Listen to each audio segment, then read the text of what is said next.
for example, Okongwu Dibia. Can you go to Okongwu Dibia page and screenshot your comment and show it to me? I want to see. So if you come in that form, when I block you, don't say that maybe Nine Full Ezugo block you. You people should learn how to respect yourselves in this Facebook. I know. You should learn how to respect yourselves and maintain your limit. Whatever game it is you are playing, I don't care. Keep it to yourself. Don't bring it to my page. I don't care. You want to go? I don't care. You want to go? So, Kiwe Malo. Now these people know exactly what they are saying. Hey, what I go? They know exactly what they are saying. I am going to prove something to you so that you will know. Hey, what I go? Share this video. Share this video. Share this video. Share this video. Share this video. Share this video. Share this video. Share this video. Share this video. Look back, Holy Ghost fire. Your family, your entire family, your entire umonna, every single thing. Let me leave your family. Let me leave your family because very soon moto ya crush you, you know. Or uno no bodo you okay, no. Aya kuchi una party, and that party aya kuko una hawa party ngano eva no sisi ka aya kuko blue webunata geba bia dompo geba. Because you are a lost son. You are a disgrace to your generation. What are you doing here? Let me block you. Let me leave your innocent family. Like I always said, me making reference to your family is not their fault that Nahamule a useless son Dokayo. It is not their fault. How could it be their fault? The day Amorona Hospital, the mother Beanase, we welcome our new baby. How else do they know that not somebody like you can bring it into this world? How else? So why will I even start talking to them because of you? Let me block you. Blocked. Let me block you. Yeah, Samuel Idika, blocked. Where are they? Monakesh, blocked. Where are they? Where are they? Where are they? Where are they? I need to take away somebody again. Okay. Love if Nanye Debo comment again. Okay. Share this video. Share this video. I want you to share this video. Now, as you can see, Oga fugo na mmiri ekpudowene, Oga fugo na nkata ekpudowene. Ife ọzọ Oga chọrọ ka o mee Oga plan with ndị mmadụ feel go since ha gbakọta n'alụ ndị Zion that they should come and make public statement denying Ogechi that Ogechi is not speaking for them, that Ogechi is not representing the interest of Zion ministry. However, na that one efelugo, go. However, na that one efelugo. The next thing her result to do is to come and peddle lie and turn that lie. Go where the guy say Ogechi so when so we make a plan against the Zion. This is really an evidence to show that immediately when I'm working. Now let me give you a brief history so that you will know. Then after that, I am going to play the voice note to involve in this thing so that you will actually understand what is happening. I know that even without saying anything, people already know the truth. Already no matter what you see? Violence queen, honestly, that guy is a disgrace in Anambra. Honestly, can have to see you on the name. He is disgracing in Anambra. Now, some time back, na Facebook, when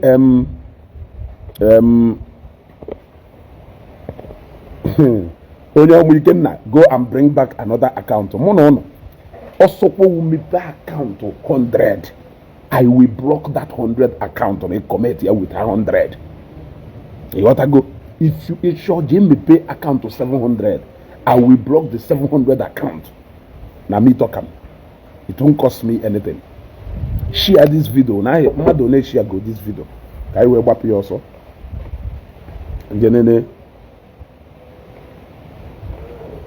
Mother 7 share go this video. You people should share this video. Share this video. Share this video. Can you do this broadcast? Share this video. Mother 7 share go this broadcast. You want to go? How can 7 people How can 67 people be watching and only 7 people share the video? Anyway, as I was saying, some time back, now this social media, we knew about when this particular voice note to break it out. Now, when this voice note came out na Facebook, for the record purpose, this voice note put out from a WhatsApp group of content creators, MC1 na market na manage their account. Go? All the content creators all MC1 monetize their account. So they all came together and formed a WhatsApp group. So in that WhatsApp group, that was where that voice note originated. Now let me go to the part where that video where Jpac played last night. Cut and join. Oga cut and join.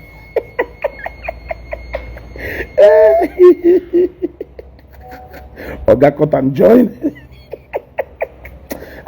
Andy, let me tell you, all the people now say Jpac don't provide evidence. Jpac don't provide evidence. How man only evidence Jpac provide? They know these are the same people who are fighting Oge. These are the same people who feels that Zion ministry should denounce Ogechi. This is still their plot. They know that now that video will cut and join. Jpac Jewota voice note to Aho. Hey, what I go? Jpac Jewota that voice note a bonson ukuru. Jewota the reply you geshi nyeluye mbo send the logeshi that video. Jewota reply you geshi nyeluye mbo send the logeshi that video. Join no ye. I am going to interpret it better for you so that you will know. Don't be so daft. If you have chosen to remain daft, that is your decision. Because on a normal, somebody can still decide to be ofeke. You gotta go how much is your kumana for the sake of not like Hogeshi, for the sake of not like Zion, for the sake of no sholoke in house or go between Zion and Ogeshi. That person may decide to be ofeke. That person may decide to be ewu. That person may decide to see Ezioku Usheyaka. We can't stop you, honestly. If you want to present yourself as Onyala, as Onyi Beliba Mwaife, nobody is going to force you to be wise. You want to go? So being wise is an option. Being an ofeke is still an option. You can choose to remain there. Let me go to this particular voice note and a walkway so that you know. Let me go to this particular voice note and a walkway. Now look at the video. So person, he born a plan and they could be a rape matter. They made a manner of allegations. Please, if you're Zionite, please, I want you to use this video and share it and pressure. I don't want to play that part where Kelafaya Ebonison said something because of Ifo Pugasaredia. I don't want to bring any problem to my page. Rather, let me go to reply Yogeshi. Play live video. Like I said, your wife is dumb, you are dumb. Play live video. This was my response. This was my response.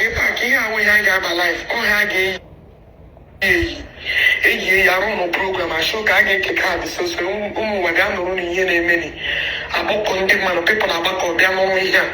can't just say give me a boss so just man announce so I get play live program, I get play live video.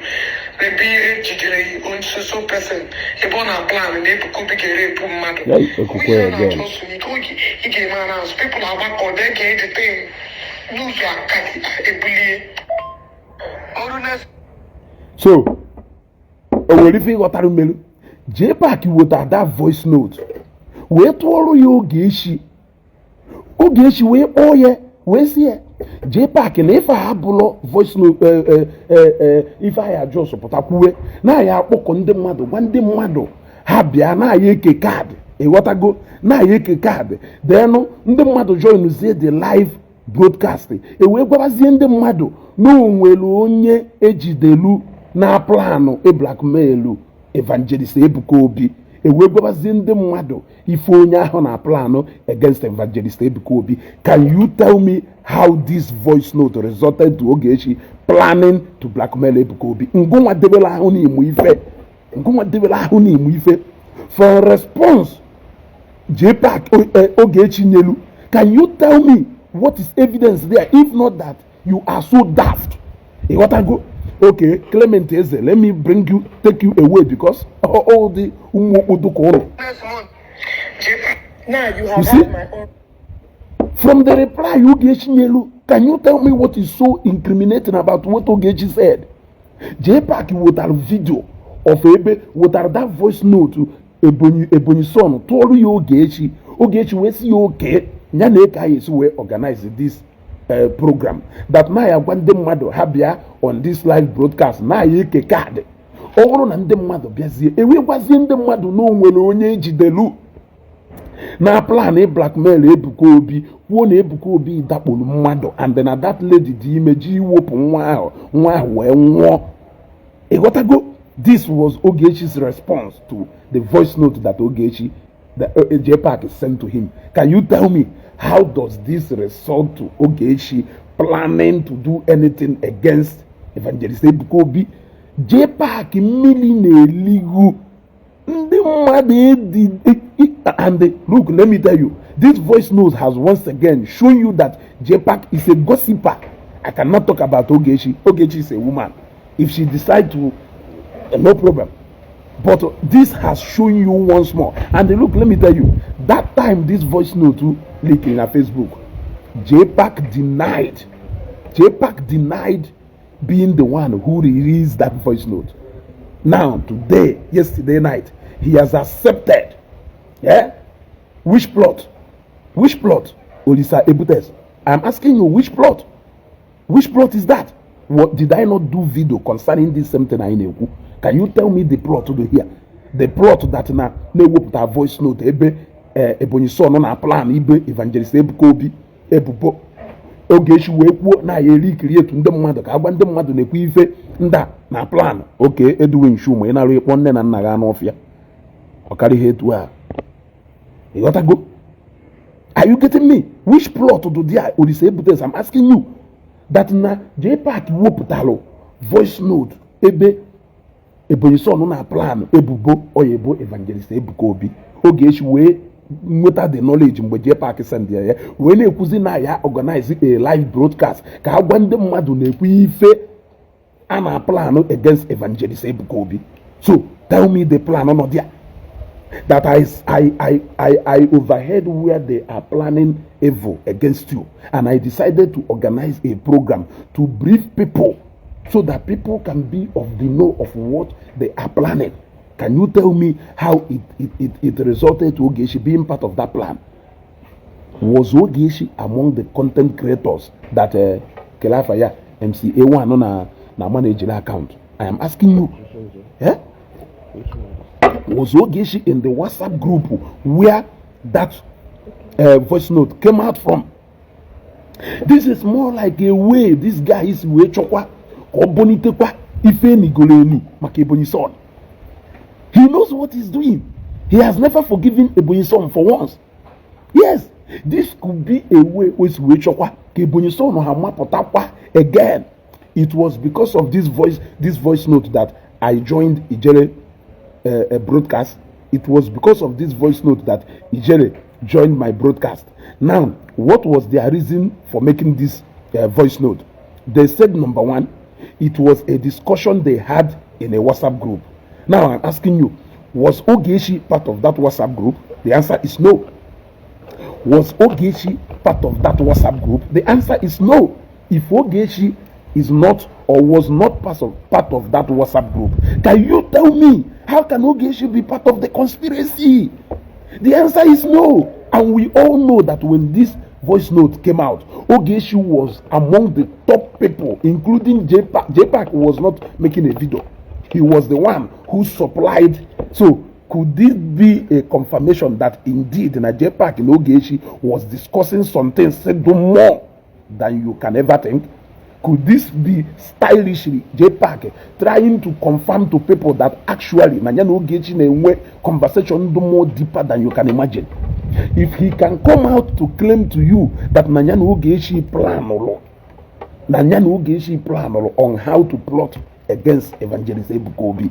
So what could prove wrong? Na Ogechi say na Jpac gwara ife do otu amaka Akwa, na Jpac gwara ife do otu amaka Bebioko, na Jpac gwara ife do otu amaka Seaman. I am asking you, na Jpac gwara ife do otu amaka Ifeanyoba. What do you think could prove him wrong? That guy, before you know what is happening, is we go Begoko, Beganabwa. Before you know what is happening, is we go Begoko, Beganabwa. How can you be so ignorant to come yesterday? You cut and join was Ogechi in that WhatsApp group? I'm asking you. Did MCA1 at any time manage Ogechi's account? Because back at that voice notice where put from. So I am asking you, did MCA1 at any time manage Ogechi's account? Because a lot of people on that platform, they spoke then, trying to defend Kelafaya, Ebonison. If you could remember, they even accused Jpac that no Jpac won't that voice note to Tori and the mother. That it was a voice note of discussion in that WhatsApp group.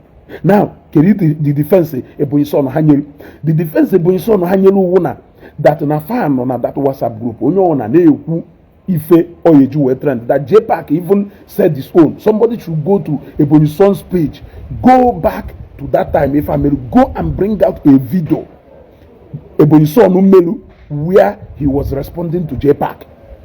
You got to go. I'm asking you. Ebonison said that no, you will put up on Jpac. Na Jpac ikukwaloku, no yo ona no dia kuloku. You got to go. No yo ona no dia kuloku. Na nyanwa kulie na ha na-ekwu kere ife ha ya emegasị ka ha wee trend ya wee butekwa ego na Facebook. That was when Ebonison said this. That was when Ebonison kele onye dị ife a ka m blọk onye ozugbo. Okay, eche na ma blọk go Favor Sunshine na. Okay, ka m blọk onye ozugbo. Go. Biko na eklikiri ụmụaka na love and like ịma na ife ọzọ ha mụtara a na-eme program ha na report program mmadụ na-eme ịghọtago mana ihe ada ekwu eziokwu naanị ife ha mere owo na ha achọ ka ha bupụta this propaganda ha enye their colleagues na-create content ka ha spread ya ka ọ gbasaa. That was why Okongwu Digbia spread that news this morning. Some of them have spread that news, including Ebonilo's son, So I am pointing out this fact for you so that you know. Eboni's son made a video then.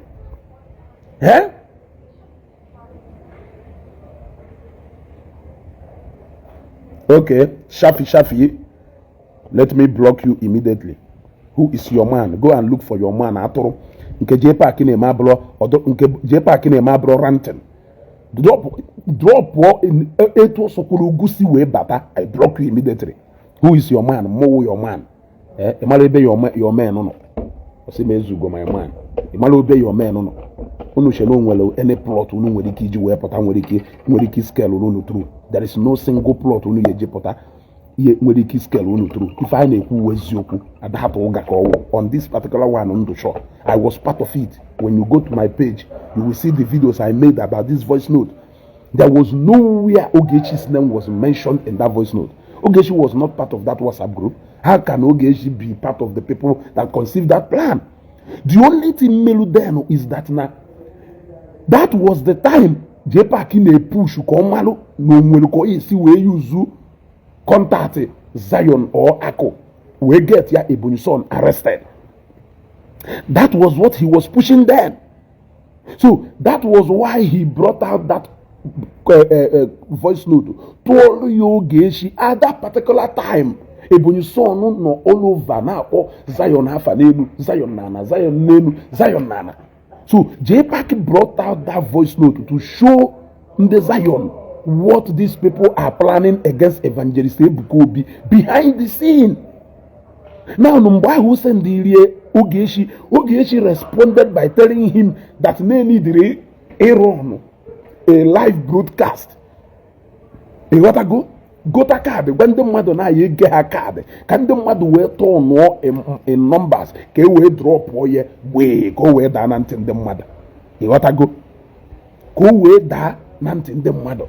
Violence queen, I reprise Antonian block go now. Okay, a block about the monia. Can block or use bo. Adisa because no labor and a good admin. No labor though only her comment highlight that comment was book and block onya. You gotta go. How much I can with Yoku? Believe me, how much I can with Yoku? Remember, they have made a video where they are trying to push the Zion into denouncing Ogechi publicly. Remember, they have pushed a video where they were recruiting people who will come out openly to denounce Ogechi. Can the Zion denounce Ogechi? That was what MC Hallelujah came in to come and do in that particular broadcast. Now, when they see that they could not manage to do that, they have started devising a means of easier to jam Ogechi and the Zion together like this. Can jam Ogechi like this? Yeah? But we can never allow it to happen. We can never allow it to happen. The video was very controversial that I made a video and the Ijele called my name. I joined Ijele's broadcast. Ijele joined my broadcast because of this same issue. Ogechi's name was not mentioned anywhere, and there is no way they could have mentioned Ogechi's name because Ogechi was not part of the content creators WhatsApp group where MC A1 and manage her account. I am asking you. They called the name of two people. Say no, how when they release that voice note. They called the name of two people. Say no, but all Jpac when you have bully. I say now these two people can now suspect and know how to use the voice note. But they later concluded that no Jpac when you release that voice note. Jpac today you have confirmed to your colleagues that Nifo Gechi Neku about you. Where's Yoku? Because if you can remove a voice note from a WhatsApp group, go na your friends say no, Tolu Yo Gechi. Does that mean that Nifo Gechi Neku about you all this while? Nah, say, I am asking you. No, me bana ma jono. All no welike isina na WhatsApp group. Okay, can block about Valentine Shime. I no get followers, but one followers with pride. Let's go no get followers with pride. You got to go do easy. Or do easy. I am proving it to you now. What are given Neku? So, only Nasu no will evidence which evidence? Show me the evidence that Jpac, Melcott and John, even the response it doesn't have anything to do with it when that video originated. I want you people to ask them this simple question. Where did that voice note come out from? Go and make a reference. I want those people who do good at digging out pictures. Go back and dig out where that particular video. He made a very great mistake last night. He was CNN. That young man will destroy himself.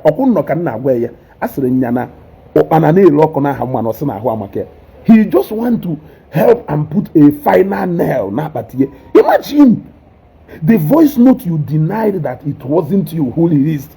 You came last night to come and confirm to people that need to distribute information, confidential information between you and them. Imagine. You are proving to people that you are that person. I am asking you. Keronye Jura Jujua. Also, one name is Ogechi working for Zion Ministry. Don't be angry. Shibo Onye Dekachuku, are you working for Jpac? Don't be angry. Okay, Zaronya, then I'll answer you. Are you working for Jpac? Don't be angry. Because if you can be here to ask me questions that doesn't relate to what I am saying simply because you want to defend Jpac, I am asking you, are you working for Jpac? If you are not working for Jpac, then it means that Ogechi is not working for Zion Ministry. You got to go? Yes, Ogechi is a lover of Zion. She can defend Zion anywhere, just like me. I love Zion Ministry. I love my Christian faith. I defend them anywhere I am. That does not mean that I'm working for anybody.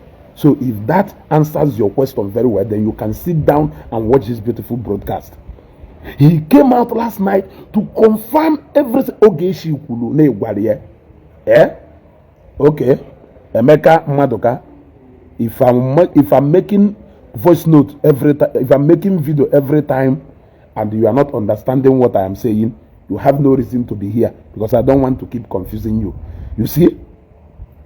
You gotta go. Okay, who is this young man? Who is this young man?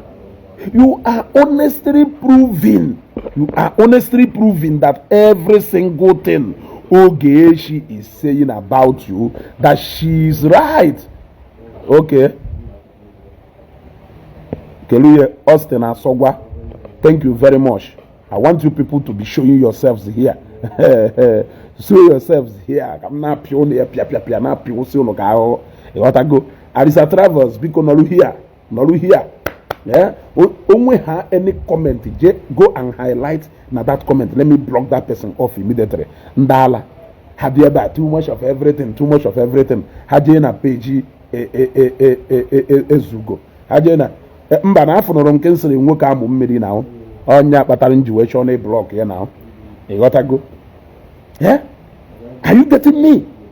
So it's not as if they don't know the truth, but they just want to be. But I have not said that n'ife Ogechi na-ekwu na Jpac ekwurie or na Jpac ekwurie. But yesterday he has started confirming to people that now not capable of doing that thing Ogechi kwuru, because if he can actually release a confidential information na a confidential WhatsApp group or release it to the public, what makes you to think that now he cannot discuss about Akwa, that he cannot discuss about Bebioko, that he cannot discuss about all these people?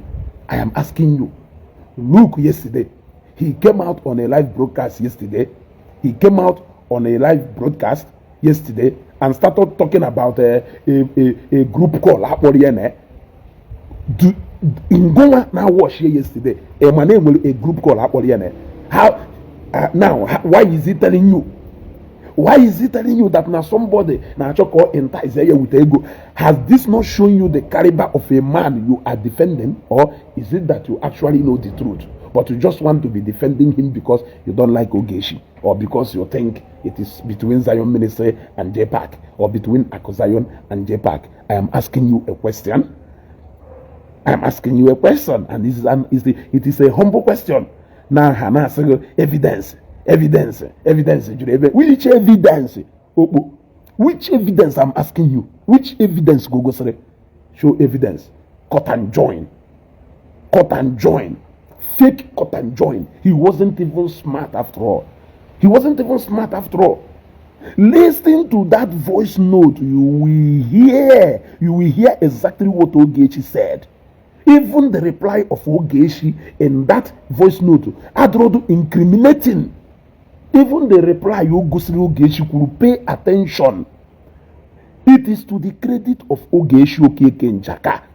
Because if Ogechi could na that voice note, ha meluka ha onwelebe ha meluka ha wopo, but he wopo ni he ha edit that voice note, but ha draw smart. Ogechi gwara ya na ife abụrụ ife ịma na omerie ka ọ dụka ya sị na ewetara na emecha that voice note. Ogechi na-achọzi ka organize ya a program ebe anyị anọzi wee release that information Ebonyi son wetara ka release ye to the people ka ndị mmadụ mara na Evangelist Ebuka Obi mere ife. That was how he made it look like. That was how he made it look like. Why not the voice note itself is saying another thing? Even the voice note said, okay, na ife melo na Jpac na ife habụrụ etu aka ya esi wee mee na ka ya esi wee mee ihe wo na ya gwa ndị mmadụ na ya eke kaadị na this particular program, na ọ bụrụ na ndị mmadụ gbakọnyezie na the program anyị egwazie ha na o nwere onye na-achọ ile accusation or blackmail Evangelist Ebuka Obi na Ebuka Obi dakpuru mmadụ. Ịghọtago? no nwere onye na-achị ile accusation, no onye na-achị blackmail Evangelist Ebuka Obi, no other mmadụ them atụzie the voice note, and that was how the voice note came out. Okay, great man Uzoma. Jpac is doing more than you guys, but you are in my platform. What are you doing in my platform? What I go? Kelonya defa. Kelu. Kelonya defa. Show me the missy. Anybody. Ono ekpopona can miss any commenting where goes to where do. Onwe comment in floketa. Onwe comment in floketa and chole block. Kelebonya no. Okay, afugonya. Yes. Ushen Nike. Piam. Dalo. You gotta go. You see, that was the conversation that brought about the release of that voice note. Let me tell you clearly, Kewata. That was the conversation that brought about the release of that voice note. That voice note to Joe Trend. You know what Jpac and Amon ways go where he should go and plan again. He has failed. He's a bad planner surrounded by people who cannot plan, who cannot execute very well. Otherwise, ask him, how did that voice note come to public domain? If not through that conversation he had with Ogechi. Now, I will leave it to you, who is a friend of Jpac, to know if truly he is trustworthy to take a voice note in confidence in a WhatsApp group or with his friends and colleagues and throw it out to Ogechi. Now, no one will a voice note to do like that. Leak Ogechi. Do bold they put on our Facebook yesterday. They claim on Ogechi well such conversation. And you people, no dear. Evidence. He brought out actually 2 evidences. Yes, he brought out 2 evidences. One is to confirm that he's a liar. The other one is to actually confirm that every single thing Ogechi is saying about him was okuko. Nke okuzi holu. Owo wulukita no na ye mamgbe fa meruna n'ihu akwụkwọ. Na ye mamgbe the controversy breaking out. Oworo na ife emego before I manu mgbe omelu na Ogechi goyere ya kita. Ọ na Ogechi pitakwa kita asego Jpac ichetala ụbọchị isendele voice note from WhatsApp group uno ebe Ebonyi son na-ekwu no ye meso so and so thing about Evangelist Ebuka Obi. Jpac ichetala ụbọchị gbara nya. Oworo na ọhụ na ya treat dana this thing n'ihu akwụkwọ. Iye ekweta. I want you to reason. Let's say that actually this voice note happened, because we knew we handled this issue before Ijele's arrest. In fact, this was the last thing that lingered until Ijele started going out of line. Then that was when he got arrested. Also, bro, I beg, make them no drag you into this Babo Sabiko. Make them no plan for you. I don't know who took your beautiful wife bike. I saw. Forget about those people. What are you saying? Jpac Wugaria na edebe boy ano now. Mona ya biare ka akụkọ. Oko anything o ma hokota onole boy okosi no nwere ego. He will show me where that money is. O carry hetu a. O Wugaria ta ha hon mo Ogechi no na America now. Na Nigeria here ebe no na Nigeria. So o carry hetu a. O ma ho wota. O gosi mo ebe o debere ego ni na ho ji etu ono. O carry hetu a. You got to go. So, if I'm not going with you, and what I am telling you is go see. The fact is there on Facebook for you to see. Oh, no, na yema. Okay, Lilian Ekeji, this guy, which is your own. Okay, you don't need to be here. Okay, Kelvin Shade, advice taken, but can you zoom out of this place? You got to go. You see? Now you see, he came on Facebook now to come and twist everything. And this is the caliber of a man you are defending. This is the caliber of a man you are defending on Facebook. We knew that Ogechi was the one. In fact, Ogechi was the one who released that voice note. Was it not Ogechi who released that voice note? Chinenye Ogarest, okay.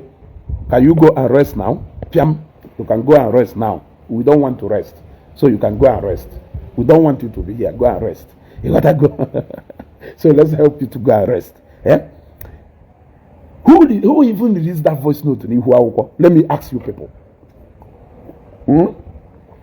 If Ogechi was part of that conspiracy, I am asking you now, a bit wise. Who released that voice note for people to see? So, it blind. Emana ebe mmadụ na-adụ blind n'anya. Edo blind n'ante. Ka edo deaf n'anya. Ka edo dombo n'ụbụrụ. Iji wee ghara ịma that was the conversation that gave birth to the release of that voice note. I am asking you. Okay, Ebenezer Ikechukwu, I don't want to rest. You can go and rest now. Drop one comment.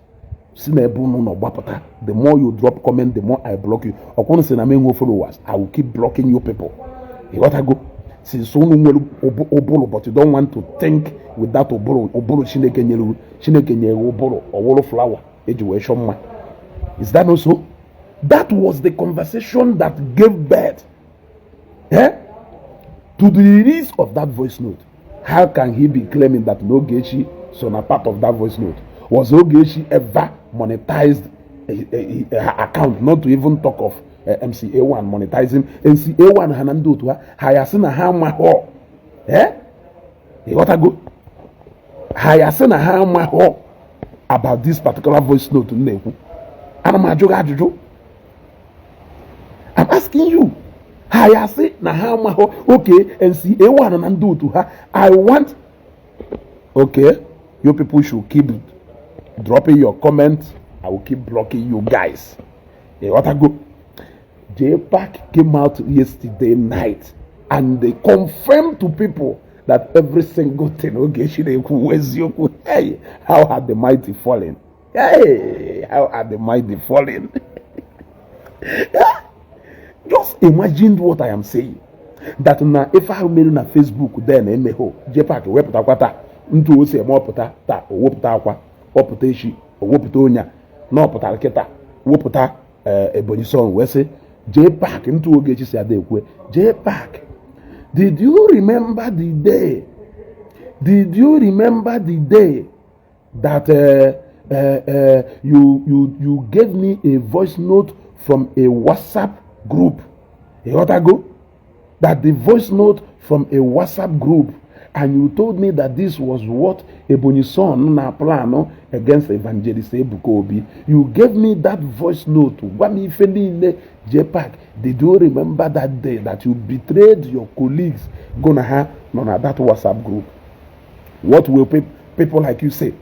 You will say, no, she's lying. She is calling the names of people. She's lying. She is calling the names of people. If so, could this really confirm that of a truth that Jpac was having intense discussion and conversations with Ogechi? You gotta go. Even if we are saying that but are you confirming to me that he actually said it? That the problem is not, but the problem is actually Jpac. If he can come on a live broadcast yesterday to come and confirm to you people that no pro, so kelonye diri emeye okwose no mmadu kwuru ya ụgwọ no mmadu hayari ya ka o wee gba Ebonyi son hasaga ka o wee gba onye obodo hasaga. So I am asking you, did anybody pay you also? Was it Ogechi who paid you to bring out that voice note? I am asking you, was it Ogechi who paid you to bring out that confidential voice note? Or answer me this question. Ogechi also not part of that WhatsApp group, because only neighbor love and like they are reporting this program. Love and like they are reporting this program. They are reporting this program. Love and like they are reporting this program. Share this video. Not only share about the video. Share this video. I want you to share this video. Not only share about the video. Ezeoku cannot be hidden. I told him, I want him.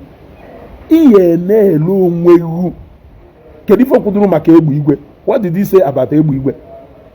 What did he say about Ebu Igwe? Look, all the so obsessed that when Bebioko's name was mentioned, that Ebu Igwe did not jump out. You got to go. All the so shocked that when Ebu Igwe's name, when Bebioko's name, okay, Ashiebu Michael Nnamdi, let us wait. Ashiebu Michael Nnamdi, I will not block you for a reason. I almost wanted to block you, but you know the reason why I did not block you. Do not do that again. You know the reason why I did not block you. Michael Nnamdi. You know the reason why I did not block you. But please, don't do it again. Don't do it again. Say the truth. The truth will set you free. Even if you don't like Ogechi, say the truth in this particular matter. If you must not like Ogechi to say the truth, yes, wait until the day Ogechi had drag him. But for now, all you need to do is to say the truth as far as this matter is concerned. So does it mean that because Ogechi had drag him, I should allow the lies Jpac peddle to be sustained? Is that what you are saying? That what I am saying now, no kwasekanato. What I was actively involved in with this voice note, all of us were the people. It was because of this voice note that I entered Ijele's voice note. No, Nanduku, leave it. Okwa hano heba ya no wekwe. What I go? Okwa hano heba ya no wekwe. Eh? Are you telling me that na ifem nekumwani ifem do sure that I don't know what I'm talking about? It was because of this voice note that I joined the Ijele's voice broadcast. Ijele joined my own broadcast when we were discussing about this matter. So how can Jpac come out now and pretend or a new voice note? Or a new voice note, I'm asking you. Is this a new voice note? This wasn't a new voice note. Eh? It wasn't a new thing. It wasn't a new thing. It wasn't a new thing. This voice note trend then we all okay. We look at if somebody were an adult Jpac. Do you know one thing I have even noticed?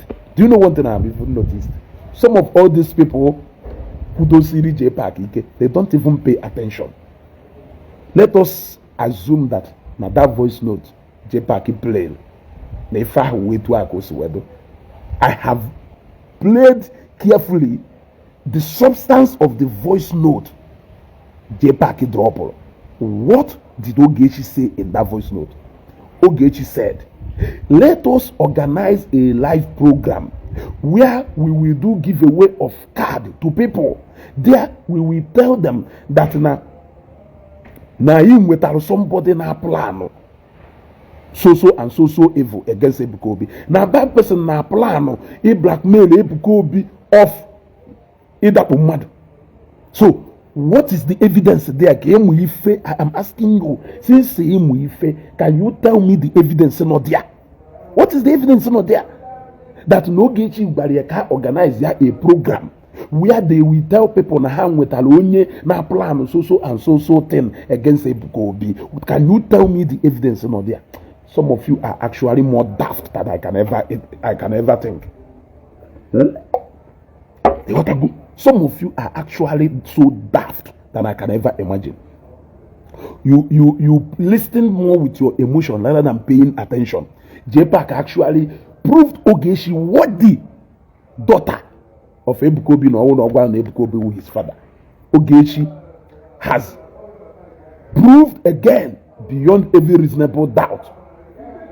Ogechi has proved again before every reasonable doubt that her undying Ifunanya for Zion ministry. That was what you came to Facebook last night to come and confirm in the name of Nena Wasaga. Who even advised you to do that? I'm asking you, who even advised you? Okay, let us listen to that voice note again. Hey, what I go? Let us know the evidence that Jpac water, because these people do so daft. I haven't seen people do as daft as that, honestly. Hey! Jpac. The video will go well. So next month. Now listen. Listen and listen very attentively. But Jpac to replay it and send it to you. Now, this is how you guys made play live video. Maybe a on so person. A bona plan, maybe copy to replay it and send it to you. That said, your wife is dumb.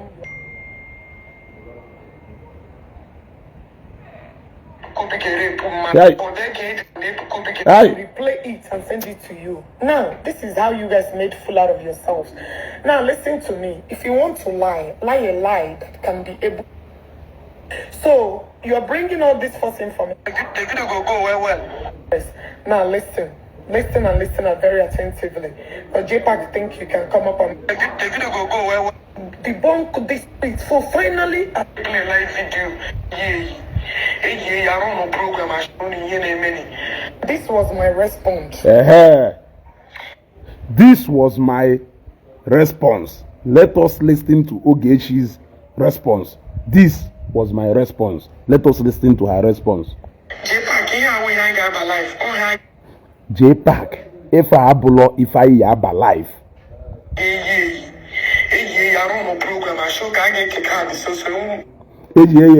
run no program kuoge aye keka so and so time. Omowa awegu omowa bia nro na ife na eme no. You can't just say give me a boss so just man announce so I get play live program, I get play live video. Maybe a so person a bona plan and they could be a make a live program when the mother be a follow a beji delu onye na plano Igbo Ebuka Obi ebubo na no melugono onye na plan ime gono gekwante. This was my response. Gekwante ozo Jpac here we hang up life on hang I run no program I show ka get kick so we ga no ni yen emeni aboko ndi man people abako bia mo here.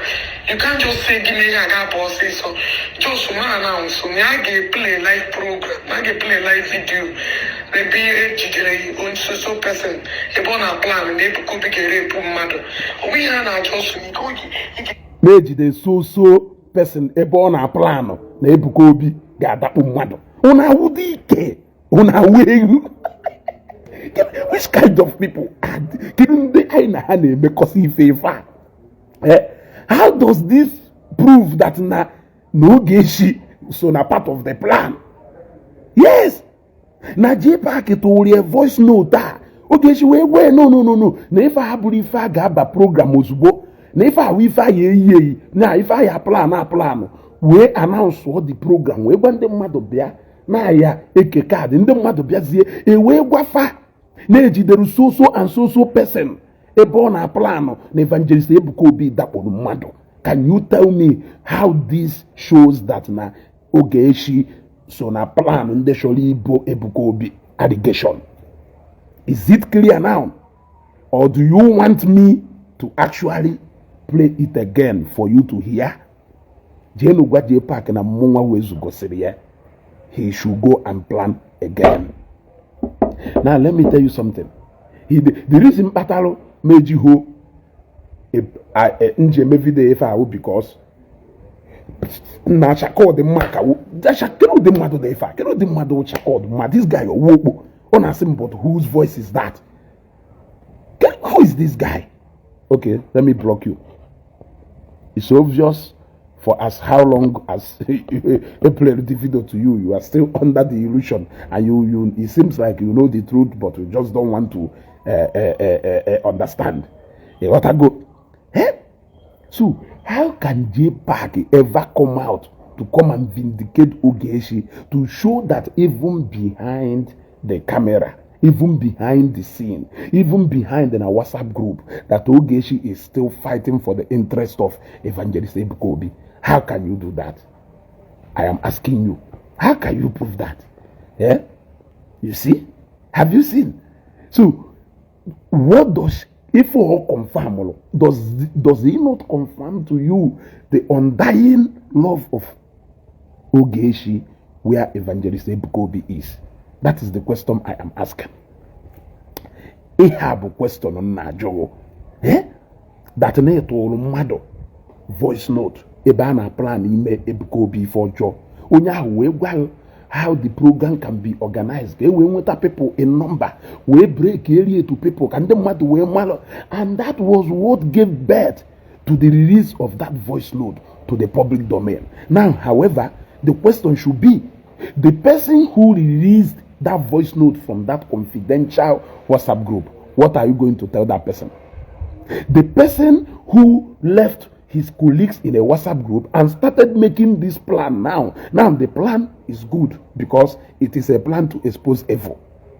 The plan is good because you are planning to expose evil. It's more like no follow. It's more like na mona go war. What I go? It's more like na mona go war. What I mwefu ebe ana plan igbu mmadu. Mwefu ebe iso na plan ka igbuo mmadu. What I go? Mweje team up with somebody ka iwe expose owu na ishori igbu mmadu. What I go? Now, if because I want to expose evil, but to you, go with your friend, the betrayal.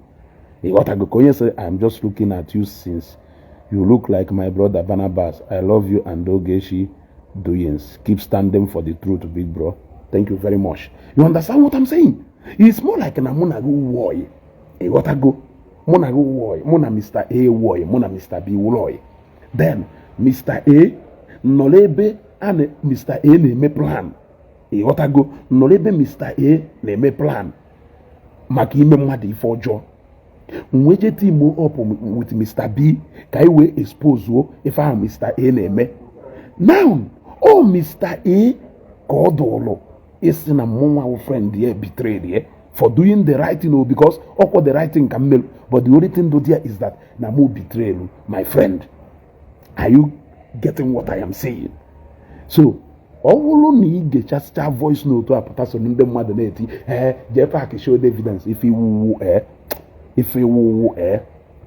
muturumam kwafukewo. No need the voice note to a way, voice note ebe Jpac in a long way. Voice note ebe Jpac in a long way, kobo. Voice note ebe chenwa mama lelo nwe kobo. I don't know why some people are not advising that guy. Are people truly advising that guy? Look at the rate in which his profile may diminish, but he doesn't seem to want to do anything about it. Look at the rate at which his profile may diminish, but he seems like he is too cool with it. He doesn't want to do anything about it. Look, you simply came and confirmed to people that Nife Ogeshi Neku na Serena Ako Ebende Madono. What I go? No, what's that? What you did? How on earth can you tell me that if you can leak a secret conversation? What I go?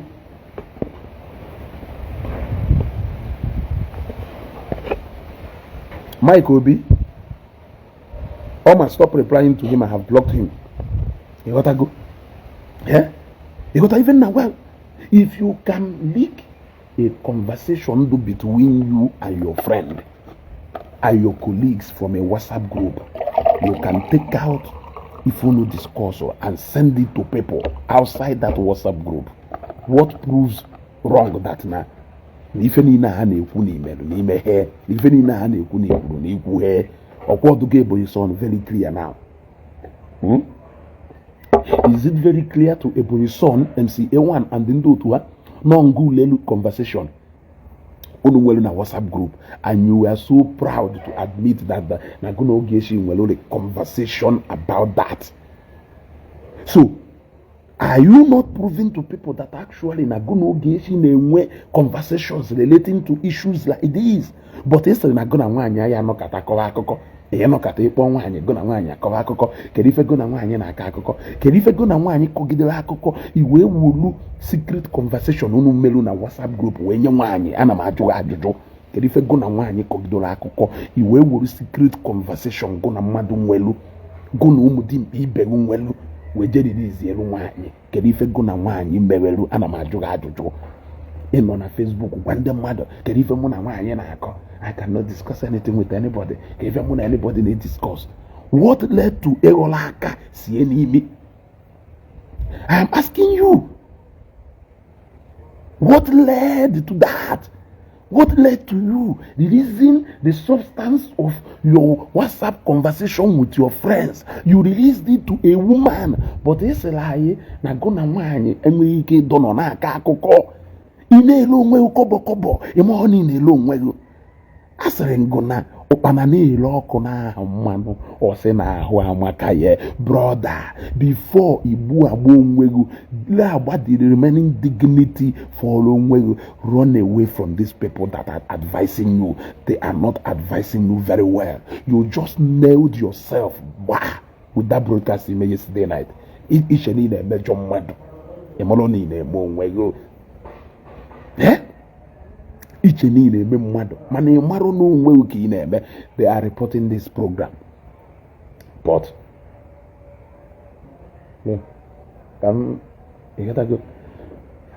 they are reporting this program. Share this video, click on like and love. We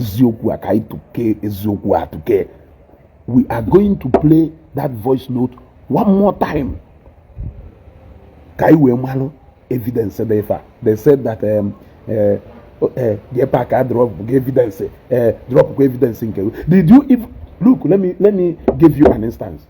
During the time of Very Dark Man and Jeremiah, Very Dark Man said that now because of Ifo Pulu, now Jeremiah a pull on down. If you basalo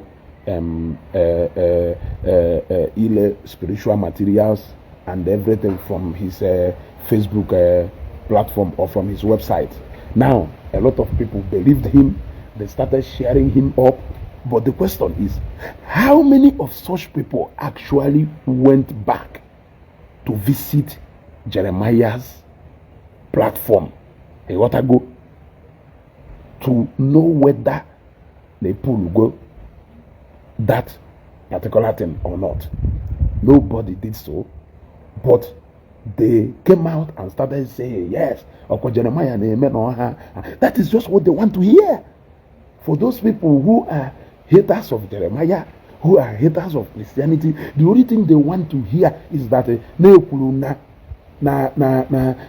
Jeremiah out of fear pull down that spiritual material supposed to there. Now, I made a visit to that website only to find out that those things are actually still there. So let me take it down to what is happening now. You heard that Jpac play face, play evidence. Did you actually pay attention to that evidence?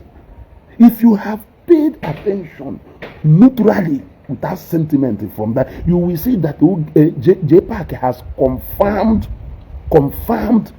to people once more that Ogechi is loyal to Zion Ministry. That even what happened how many months ago, that Ogechi is loyal to Zion Ministry. That is what he showed. That is what he showed. Rather, it was Jpac who betrayed Zion. It was Jpac who betrayed Zion and not Ogechi. Ogechi is still on course.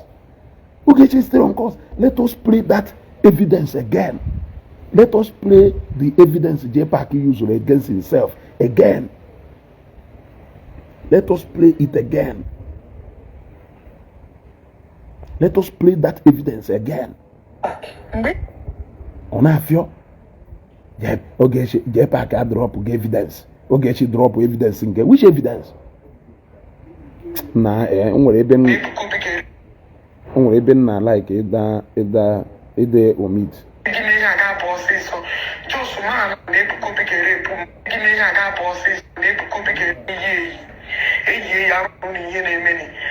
This was my response. This was my Jpac, if I believe I have a life, if I will fire ye. I program, I show I get so. I run no program. One day, my okay. Now ye card so and so time.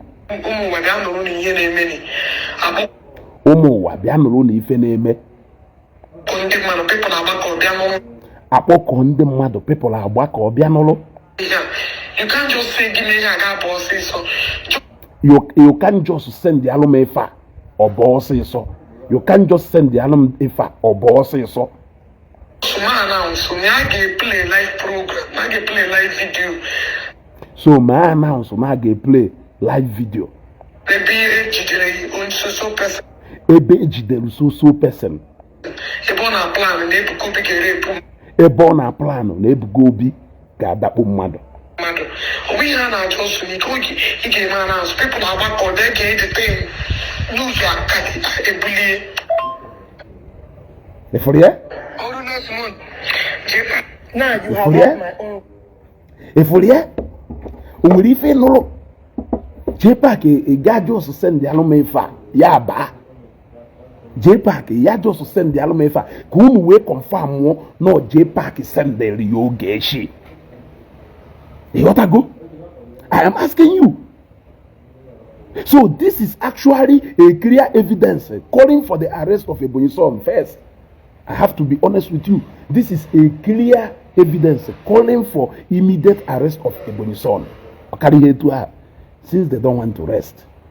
You want to go? Since they don't want to rest. Ogechi said, Jpac, he had just send the alumefa. Ya ba if I will fire ye announce when the mother have ya so and so time na ye ke card have ya zie e we break yelu ha we gwafa na onwere onye ejidelu na plan na Evangelist Ebuka Obi ya adapu mmadu nwere ife noro so ngonwa na ekwu na nwere evidence e release. I want you to go through it mara onye implicated onwe and sipping my juice. Sometimes illiteracy is a disease. If I am a friend of Jpac, Ugosicham that voice note, Magwe one day, don't play it. He play ilo when Ugeshi in that your ear just to send the alumefa. So are you not saying that na guno geshi ade kerife guno geshi na apa nakati jekunwanyi gono kagona wanyi ya apa to the point na ye bido kowalo wanyi so and so ten. You want to go? I'm asking you. Okay, mba je check ye time aho if a mountain on fire only just call all my attention. Kelo onye no na afọ ọkụ. One day when it comes to somebody do loyal to Zion ministry, somebody just do loyal selflessly to Zion ministry, call Ogechi. I don't want to call myself, but call Ogechi. Ogechi is selfless about whatever thing on a Merunde Zion. Ogechi is selfless. Ogechi is just doing what she is doing selflessly. So let nobody even go to jam her head within the Noilongweha. We all know the truth. We all talked about the same matter. Then it was trending. And in their defense, they never called Ogechi. In their defense, it was them who said that never will video see from WhatsApp group. WhatsApp group in the MC, a one no monetize their account. Never will be Hannah plan. Jpac was among the people not in that WhatsApp group. Na Hannah plan if I am Ebonyi son even threatened Jpac. Not sure it became an in-house fight. They were busy looking for someone who released that voice note. They said that it was Jpac who released that voice note. We were even defending Jpac that it wasn't him who released that voice note. That voice note would be from an intelligent source. No, they are from it was a security briefing. Yes. Peter said, I am there. Yes. I am telling you. So they became fighting among themselves. They were calling Jpac. So no, Jpac released here. Now Jpac who a betrayal. You gotta go. Now Jpac is saying no Bologna released here, but Jpac came yesterday night to confirm to his friends that he was the one who sold them off because he played a voice note where Ogechi confirmed that Jpac he had just sent the Aromefa or flyer. And Jpac play one of that video. Please, We play voice note to Gechi. Go away to Kayase. No Gechi so no just make it a plan. Jpac get wo.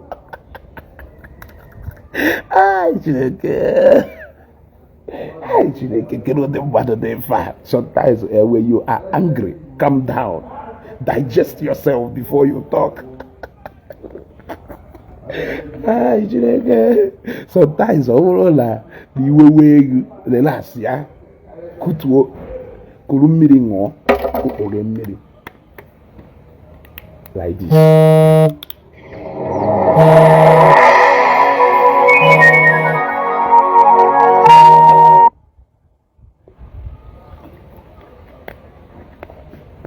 Relax ya ngobere. Upologe hugaria before you come out. You got to go. He will disappear immediately after watching this live. He is here very once you have mentioned arrest.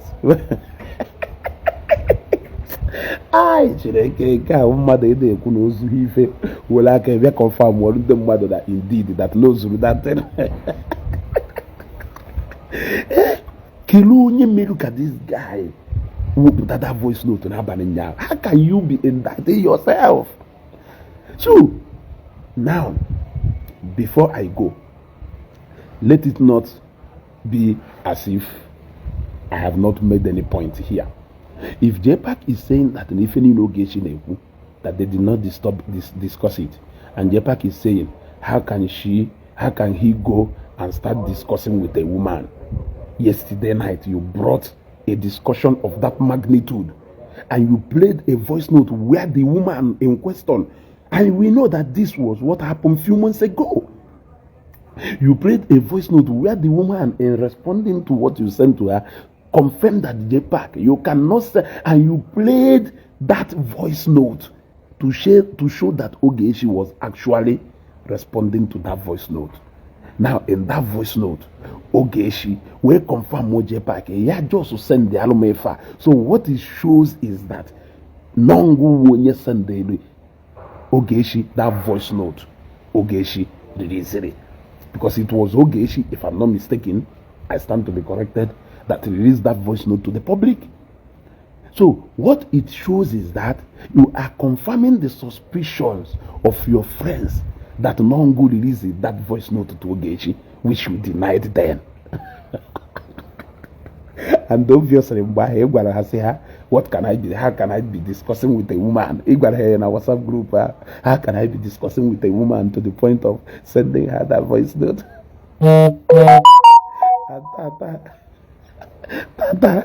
It confirms that you can actually discuss with a woman to the point of even if you baby you could send the other.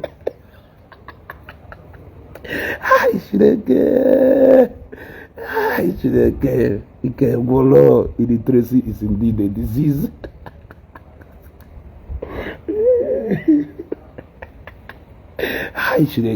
Wisdom is very far away. You should not say that. You should not say that. Implicate your mother to you're going to wage finger.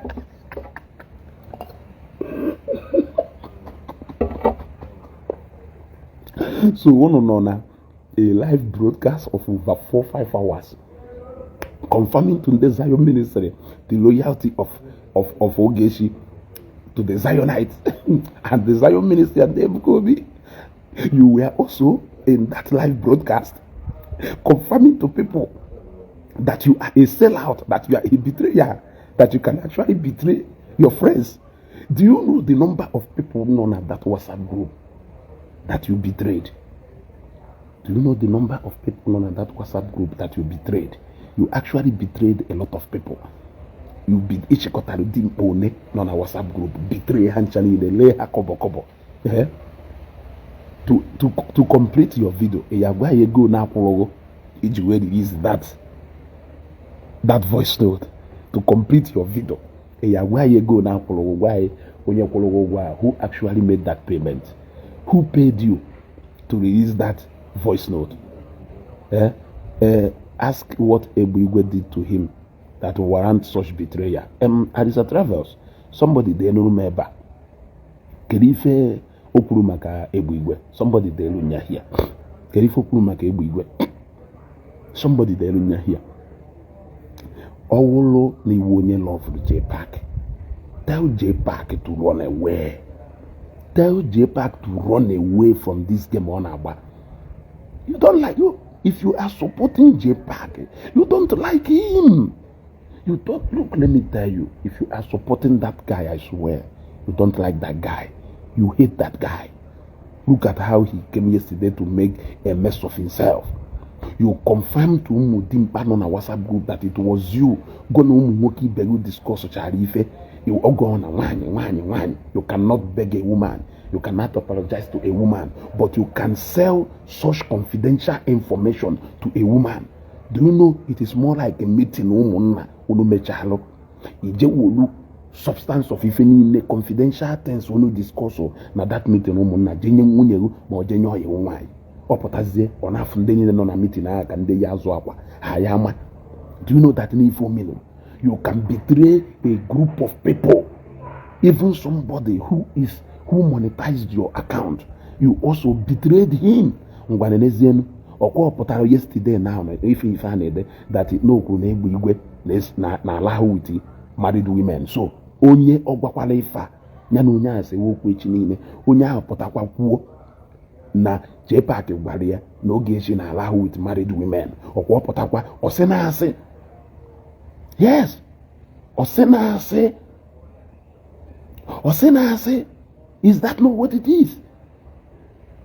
So onye pụtalụ yesterday because no na ewe iwe ọnụ ya na-agbakọta apụ ebe ọ na-ewe iwe. O wee gwa ụnụ na egbu igwe na ala ahụ with ụmụ nwaanyị nọ n'alụ di. Do you think that no nwebụghị ndị ọgwara ife a? So ndị ahụ ọgwara ife awụrụ na ọhụụ na oji ọnụ ekwu eketa lesi eketa na oge echi ka na-eche mgbe ọ ya eruo time ọ ya akpọ egbu igwe. Ọ bụrụ na ọkpọrọ keta lesi na ọhụụ na Jpac kwuru yesterday. Let's say that na oge echi kwuru ife a nwanne nyaahụ na Jpac. Do you remember the day you told me na egbu igwe ahụ ụmụazị ka ọ na-achị ide dine n'ọsọ ọsọ ndị nụrụ di ndị ọ na-achị ije dine? Kedu ife unu ya ekwu?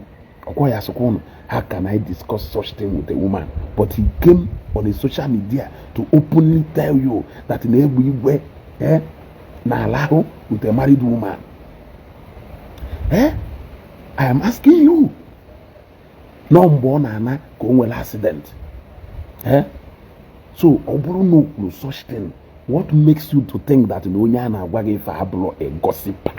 Onye a na-agwa gị ife a na-akụ asịrị. Kedu ife egbu igwe melu ya? O nwere ife egbu igwe melu ya? The video egbu igwe melu about all these things do very neutral. Or do very neutral. Egbu igwe did not do anything back to him. What will warrant him saying all manner of things? Ochefuo no na edibonko na ekwuru no na akụ asịrị.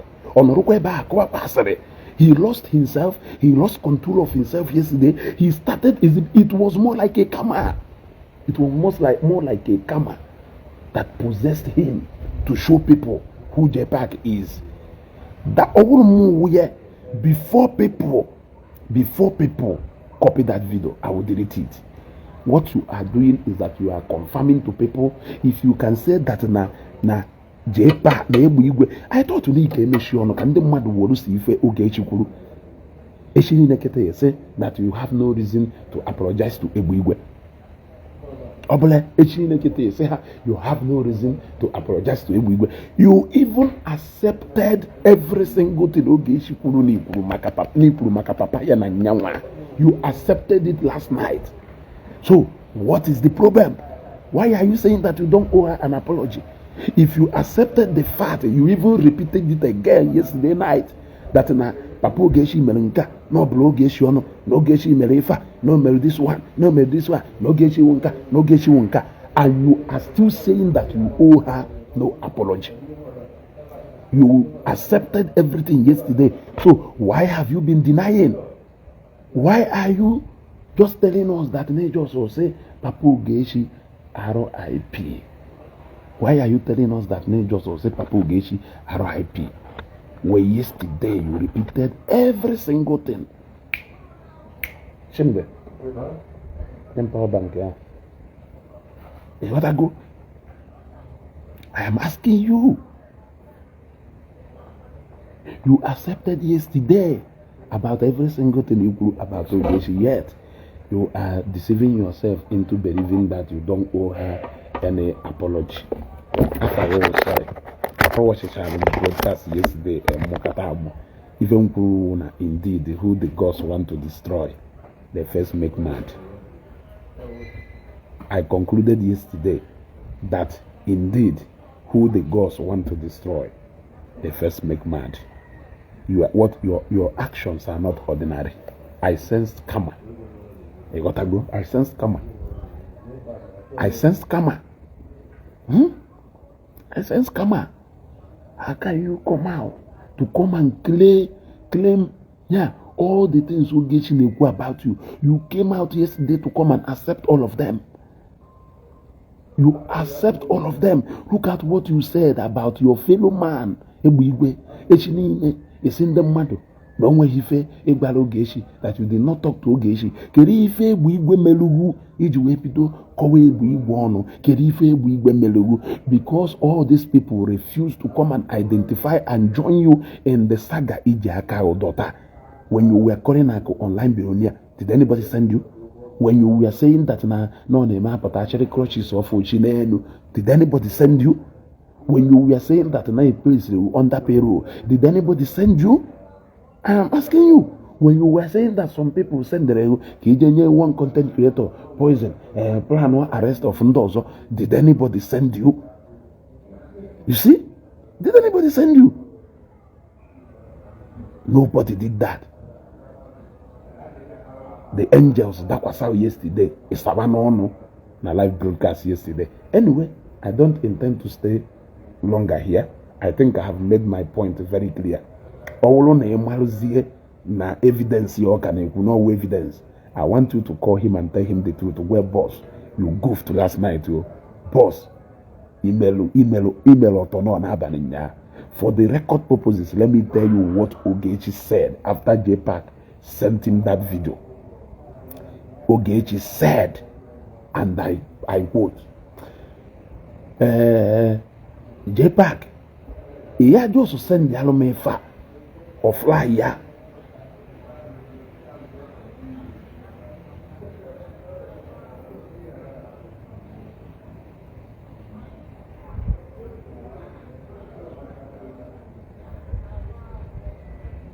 Achọrọ nka I play kwa ọzọ for record purposes.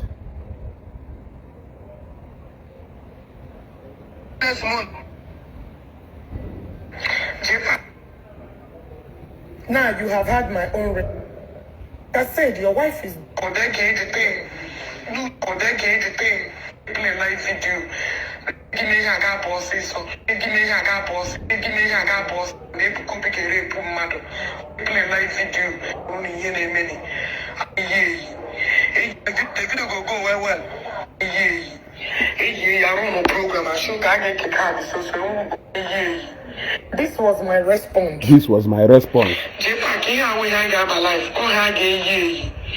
Jpac, if I have a life, if I will fire ye.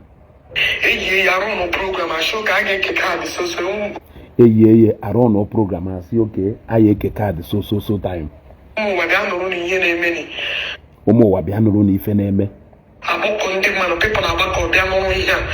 can't just say give me a gap. You can't just send the alum fire yaba. Play live program. I play live program. They be on so person. They born a plan and they could be a rape matter. The so and so person a born a plan and able to be gada mother. That was how that voice note came out to the public domain. So shock you now. If I confirm na nwoke na akwasịrị and na nwoke na akwasịrị with even nwanyị against nwoke kwuru na ọnụ kata ọkpọ nwanyị ka nya na akwasịrị. So shock you now. Shock you now. Shock you now. Evidence. Where is that evidence? Ogosore.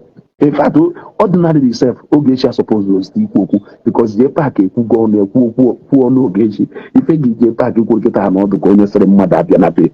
Only say Gabianabe, you on your poor because cause Gabianabe, if you could allow no Yabianabe. So Jpac go on your poor Ogechi. Ogechi wasn't even supposed to. Yes, Igbo channels I agree. Ogechi are supposed to very equal any uku again because na Jpac will on Ogechi. Etete m n'abalị ka nye ọma mere kemgbe ahụ ụlọ atụbe m everywhere the hot.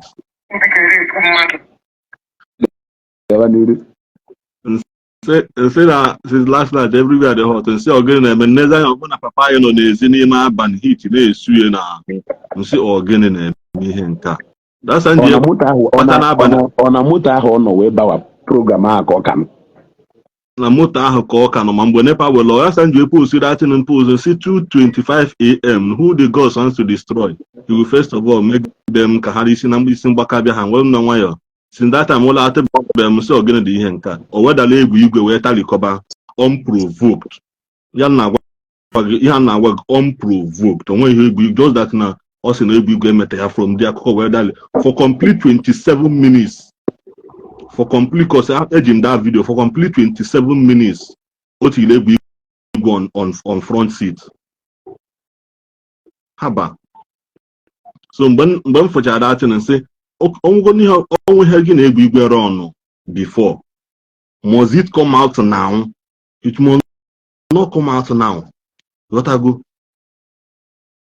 You're going to big on but should remain there.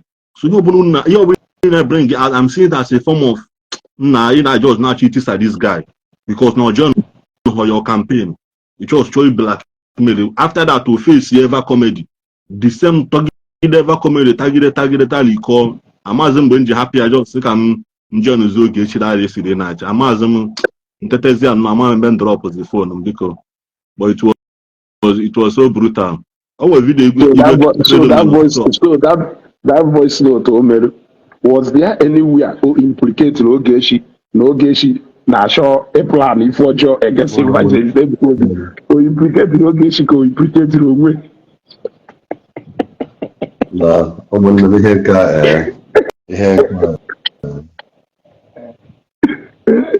Who implicated Ogechi? Okay, Igbo channels to ka okuko. Okay, brother, you that voice note to Oga post to see no evidence na Ogechi that plan if you're against Zion ministry. I don't know that video. That voice note drop. That voice note to implicate me. I don't know for the young abalị no ọ dị very late no ma Ogechi ngetukwa Jpac now watch at least the worst mistake Jpac mere to raise that voice or the worst mistake ever done, you know. Him actually made here. I believe that the wife or on her phone, maybe the wife got through the voice note, see her calm down. So I gotta get going. He never go through the voice note well. I got through well, you know. I not get to get my auntie. I got mana. I want to help with it. He put in the public. That is not an evidence. Here, hold Jacket moment in doubt. That means he has proved to whatever they have been saying about whatever that is going on, both whatever Ogechi is saying and Desire now. This thing now is a direct hit. It's making itself open now to the Zionites. Because me, I'm a member of Zion. So he just made now. You just open yourself.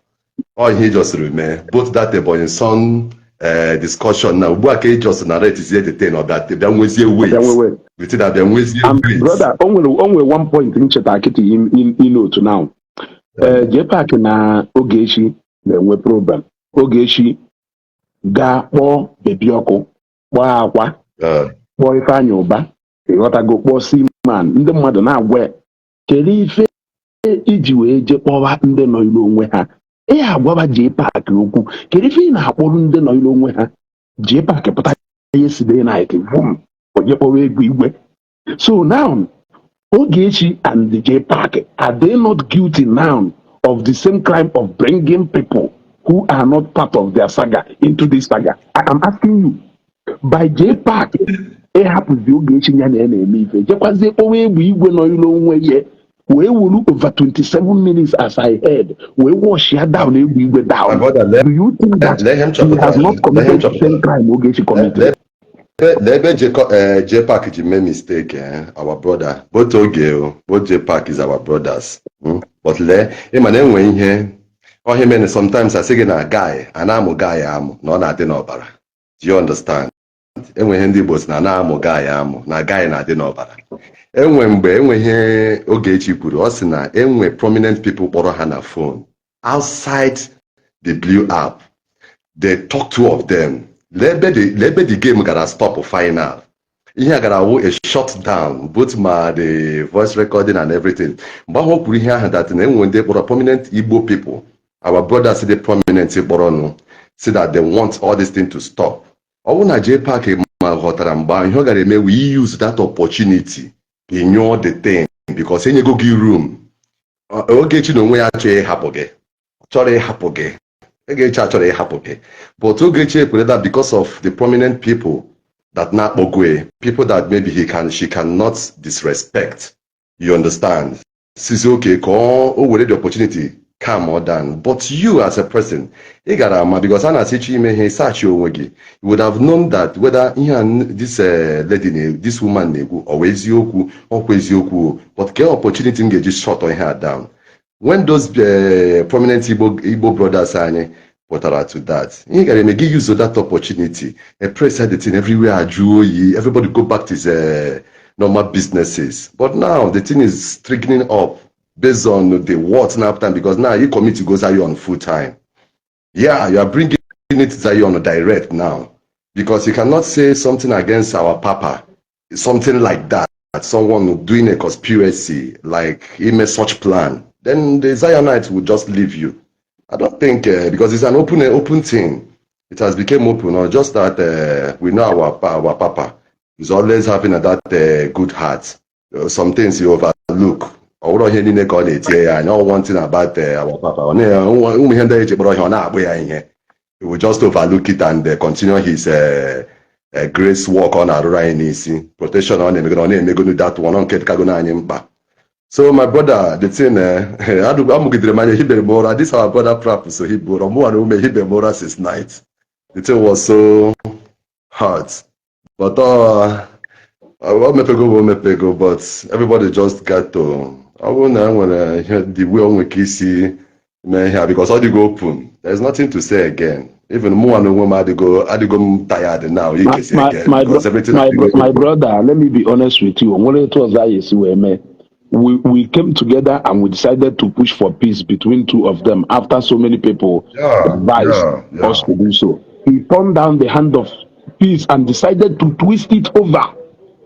Look, let me tell you, whatever thing that came out of that peaceful move I make, I will be the last person that will be online here and wait for him to twist it. He can never do that. He knows that when it comes to dismantling controversy, A1.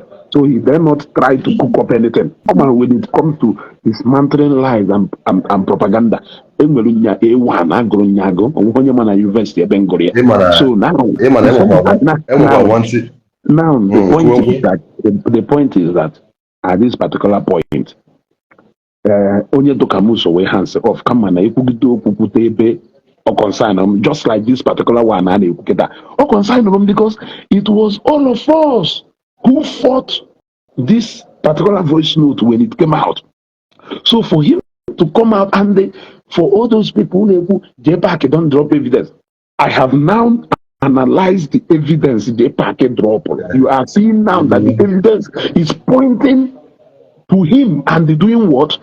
Exonerating Ogechi. At least he has used that voice note to prove to people that Ogechi is loyal and the real to the Zion ministry.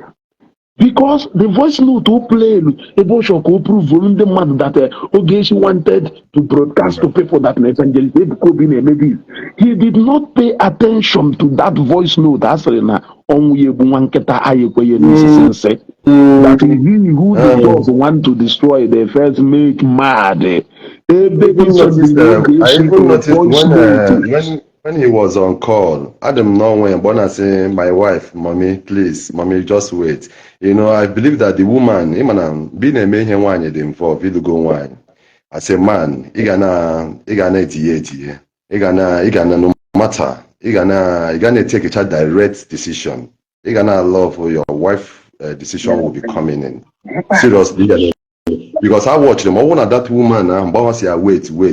Chere, only on that way na phone because also got the phone on live distance. So I want to get the woman and just drop her phone. Yeah, and when he wouldn't have continued on releasing that voice this thing before. You know, release the voice recording. I got a could that maybe gay, yeah, maybe the wife got to say, this is not a good thing for you to do. So, but on mistake, omego the mistake. N'ife mere owu na ndị ọwụ na concord to that thing send the area thinking that look, let me tell you the truth is that all these guys are actually use the word illiterate because na mụ agụwa ha akwụkwọ ịghọtago. But I think but another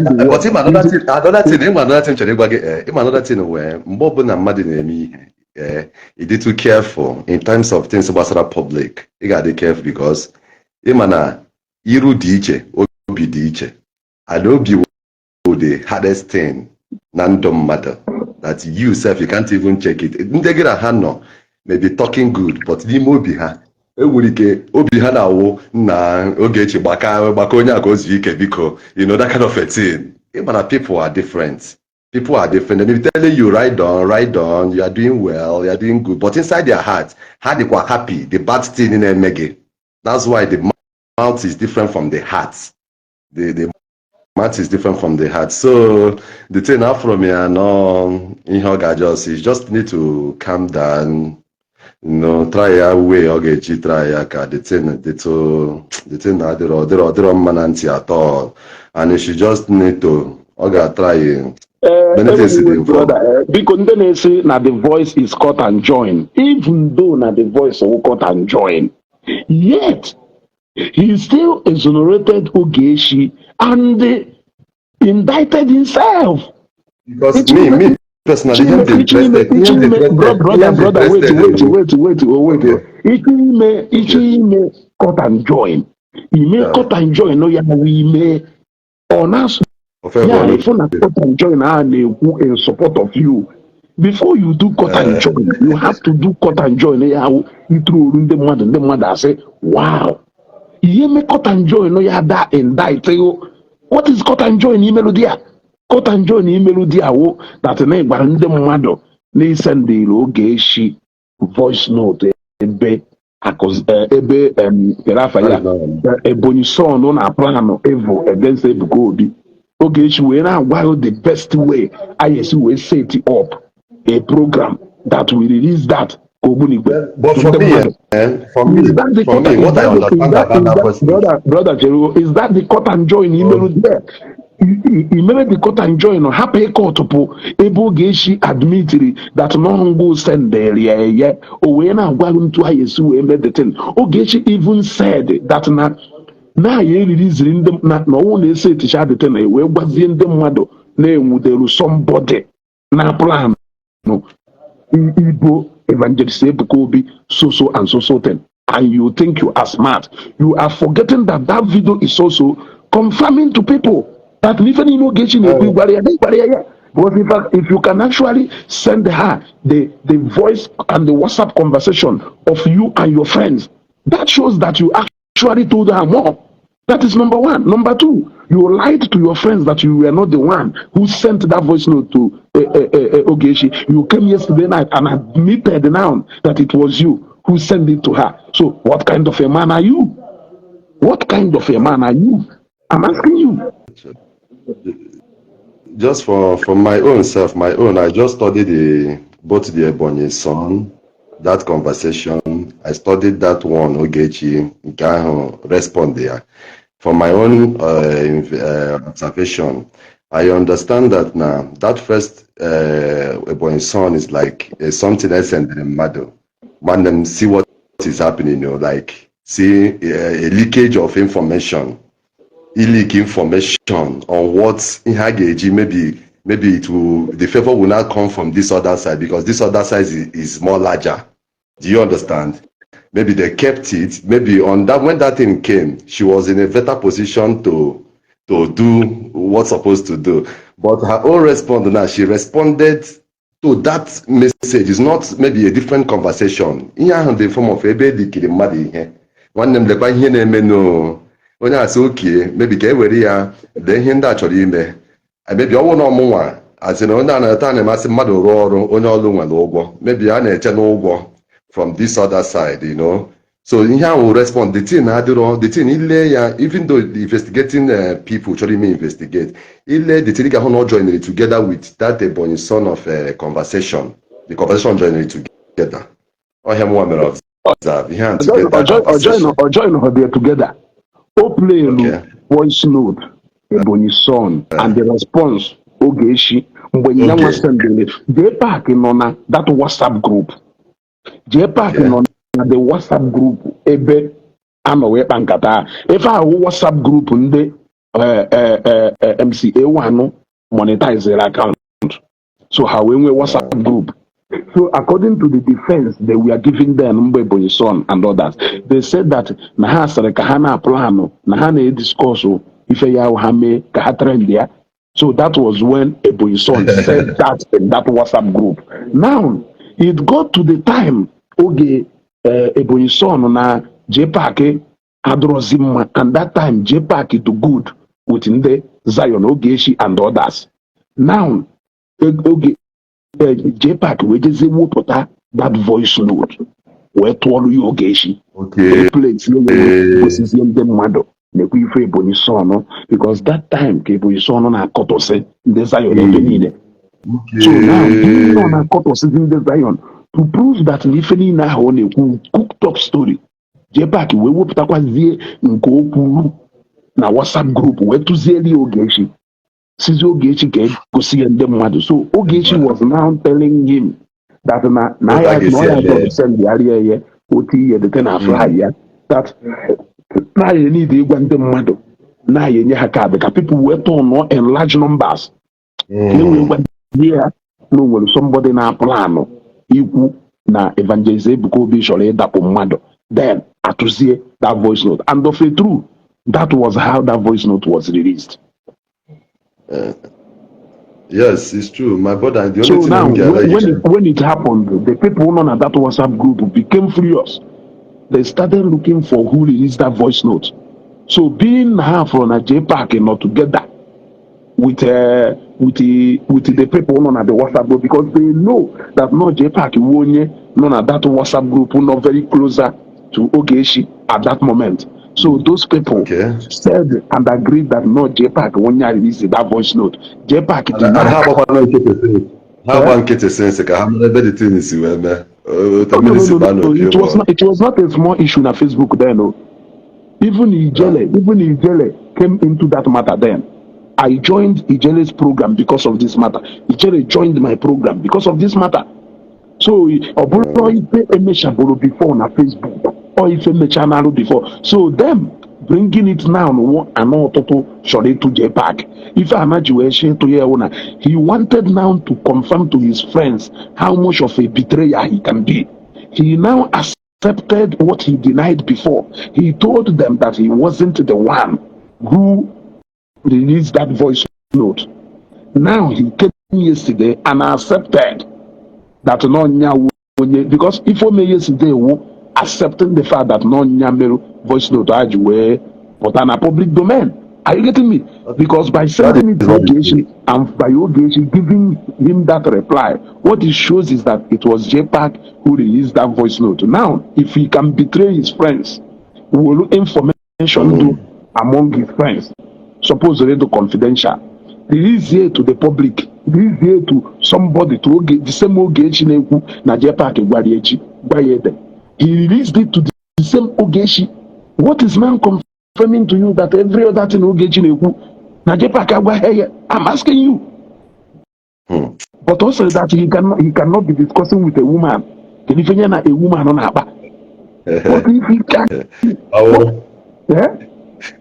Our Fino, yes, and I will go Fido, yes, ha fụ nwoke ha akpa ha hụ nwaanyị ha ebu isi ya enweghị fido na-adị ekwu enwe fido okwu egwu enwe okwu ọ na-adị ekwu ihe m na-ekwu in terms of onye si na eleghị ya na nwaanyị ga-ekwu ahụ nwoke akpa ahụ nwaanyị ebu isi ya so the thing is just that gụrụ ezigbo ama nne ji another account block awash him ịghọtago ama nne ji another account awash him. I blocked you yesterday. You actually sent me a message on WhatsApp. You called me and I actually pick a call. I will block you again on WhatsApp. Okay, so you are welcome to Saga. Every other person at this matter, including you, Osaga Kenaba, you have made about 2 or 3 videos concerning this issue. Osaga Kenaba, you don't want me to say something because you know that I always have a way of dismantling your lies. So the highest person you want to remain silent in this is a Zugo. I cannot. Yes, I cannot. My brother, that's a join it together. I just want to make an office. Thank you very much. Thank you very much. You want to go? The highest person, the last person you people are expecting to talk in this manner, in this issue, who Ezugo, because you know I must have a way of confirming to people what actually happened. And I say you are welcome to Saga. Which Saga? Esonga going about Saga. Going about Saga or Saga Kaina Matayas and Abbasins. Only man Saga Kaina Matayas and Abba who says I cannot say something when it has something to do with Zion ministry. Yeah? Did you not say that Zion is paying me? Is this not part of my duty if they are paying me? I am asking you. Or did you not hear them mention the name of Ebuka Obi in this one? If you say that na Zion ministry under their payroll, did you not hear Evangelist Ebuka Obi's name being mentioned? No one can this person send the request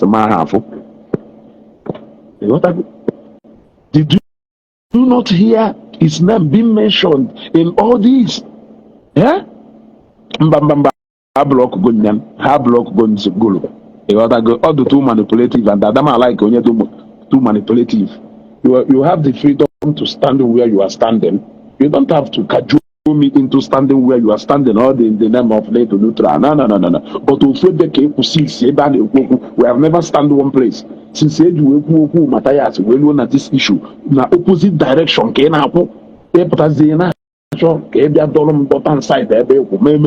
Esem na nna agbasaga wanye na ngbo nwa eti ọnụ na di okwu ịghọtago.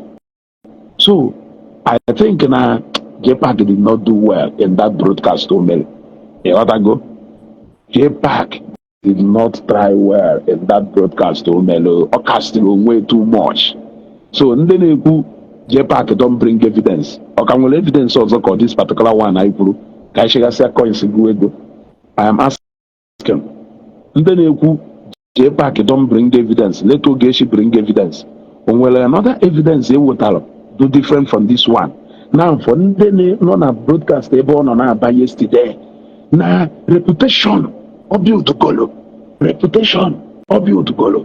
That Ogechi is going to apologize to Bebioko. Ogechi is going to apologize to Akwa. Who is going to apologize to Ebu Igwe? Who is going to apologize to Ebu Igwe? And I wish that talking about the same reputation here. I wish say talking about the same reputation of you who came on Facebook. Even me, the only thing I have responded personally, who you coming to tell them that Nezugo na go. Where shock and go na mo karuma. That is what. Outside that, all the things I have called you, all the things I have directed to you based on if you go on, I haven't even gone personally to your life, but you are here now telling us I have never said anything about all the things they have gone against you. Nobody has ever heard me talk about Jpac and the Moke Jukowese. Nobody has ever heard me say Jpac and Defa Jukoweme. Nobody has ever heard me say Jpac and Seaman or Jpac and Akwa. Nobody has ever heard it from my mouth. I am always talking about what led to what is happening. Yes, I'm always talking about what led to what is happening. Only with a video, ebe from Pasalo, Ifenina, and Ukumaka Jpac, Eben Balago Zioku, Eben Gana Jpac, Neva, Eben Gana Jpac, Zuri. Go and show me that video. I have never said anything against his personality apart from responding to what he said about me. Also, na lezugo onye ago nwese ka ngwe na mu ka mma gotago na mu ka mma.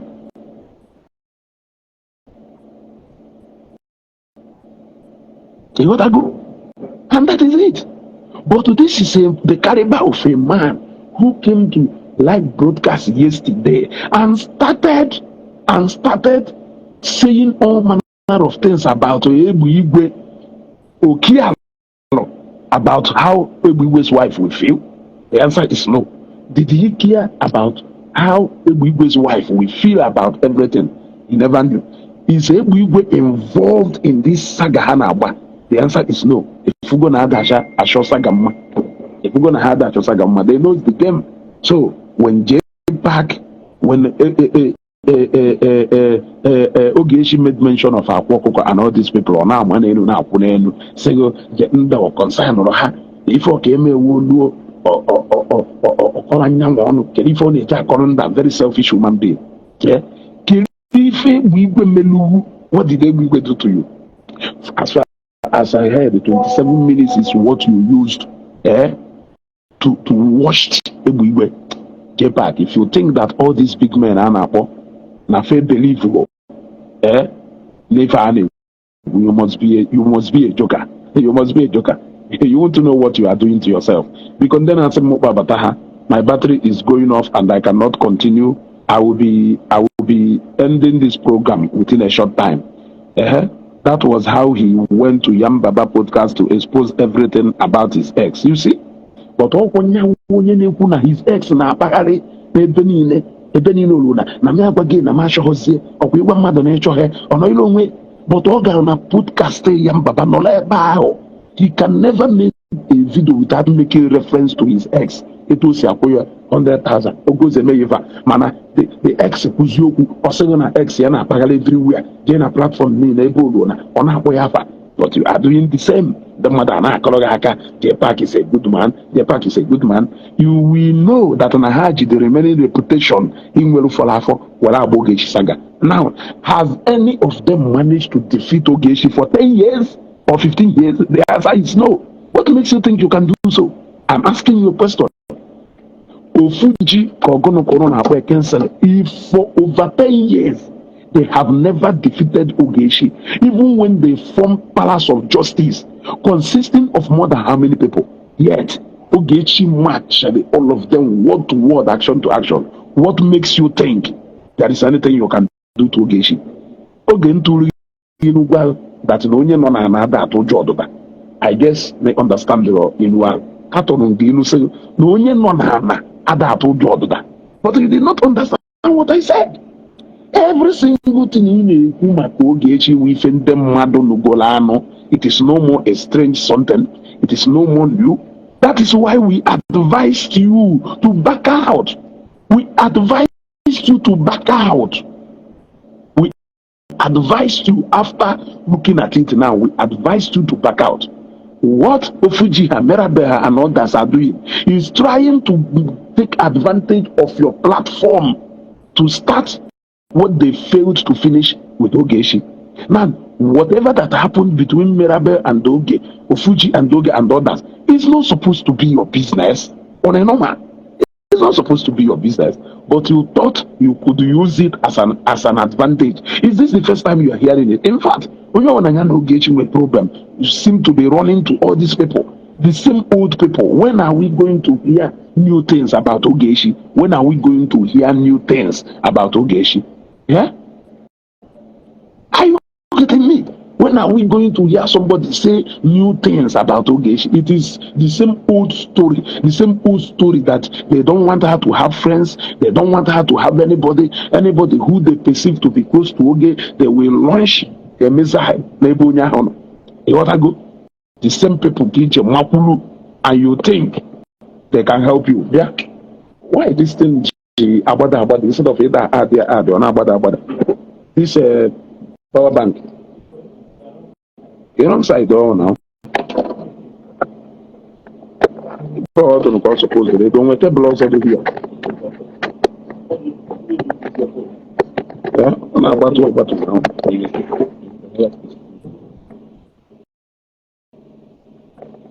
mana ebe a suppose ebe ọ ga-abịa na mana ọ na-agbatu agbatu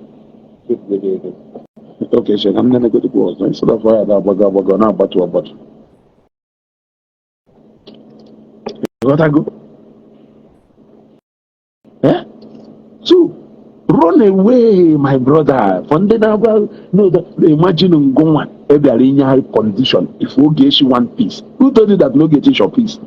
It was us who was being on Ogechi like this. Ogechi stop picking my call, what she has never done before. Ogechi stop picking my calls. Yes. Ogechi, how many times Ogechi picking my call? Ogechi picking my call. Look at it. Look at it. Look at it. Kaya say, na mama if I woke if I woke, if I woke, Abi,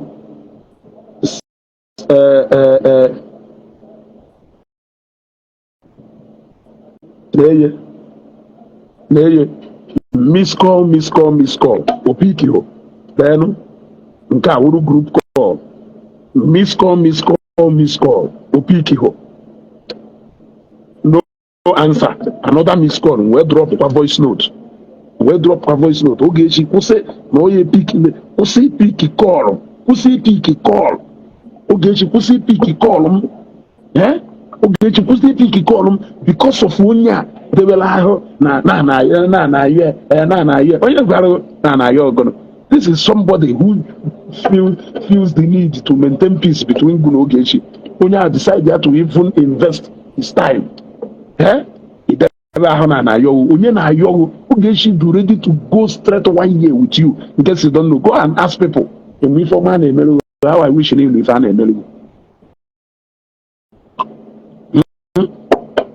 how I wish name no informer can emelu. Make accept okay now you of man for bringing out our time. I called in on broadcast to Ogechi. Now you Ogechi Biko. Kefa Pose Ogechi live broadcast. If you can remember, before about that program yesterday, Jpac, Ogechi by live broadcast, Ogechi answered a call of somebody who instructed her to end that broadcast. Ogechi ended that broadcast. If you could remember, only guest only on that broadcast, somebody called her and instructed her to end that broadcast immediately. Ogechi ended the broadcast. Somebody put her, if Ogechi one piece. Who told you that Ogechi one piece? Yeah? Who told you? Yeah? That Ogechi one. It was us who no Ogechi, na Ogechi, na Oge kefa and their biko, Oge kefa and their maybe obviously your friends are that advice. Your friends are that advice because those people who not see around you, they are not your friends. They are the people who wants to use you to fight or go. That they have failed. Look, let me tell you, you should be wise. All the people that has fought Ogechi or that has fought with Ogechi in the past, I refuse to associate myself with them. Whether those people who are in support or against, I refuse to associate myself with them simply because I wasn't there. I don't know what was the issue between all of them. So what is my business? Why should they come back now to come and drag me into? Was I a member of Palace of Justice? I wasn't a member of Palace of Justice. I didn't know when all these things were happening. So now they want to come and drag me into a mess. I don't know. I won't do that. Even I will still not allow Kinsley to come into my program. I will still, when I allowed Mirabel to come into my program, I allowed Mirabel as a neutral person. I never knew that she was coming in to use my platform to talk about Okunya and Ogechi. And after that day, I stopped doing that. Yes, I never allowed her to join my platform again because Ogechi has never come to my platform to come and when Oge started joining my platform, Oge joined our platform on a based on matter not on the ground, except no issue and related to if I Omega before. That is the only time she can talk about it. But she has not really come to my platform specifically to come and talk about Ofuji, to come and talk about Mirabel, to come and talk about who. Have you ever heard it? Except no if I that time. Except no if I that time related to Ifa, then she can make reference to it. Now I told them again. I told Mirabel in the conversation or engaged in then. I told Mirabel again. Okay, that is living and that's scared of. Okay, Patrick is here. Okay, they don't want to told you. I said, there we hear me. Okay, Patrick, Ebuka.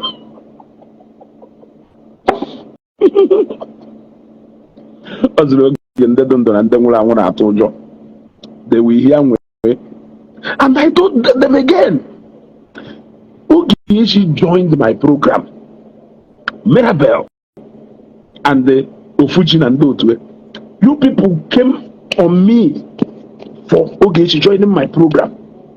But when Mirabel joined my program, Ogechi never said anything. Ogechi did not call me to tell me, no, why did you allow that guy or Batana your program? Why did you make this one or Batana your program? All of them that have joined my program indirectly, I don't know them. Ogechi has never confronted me about anybody. Doesn't it show that that lady is actually more wise than most of you? I am asking you.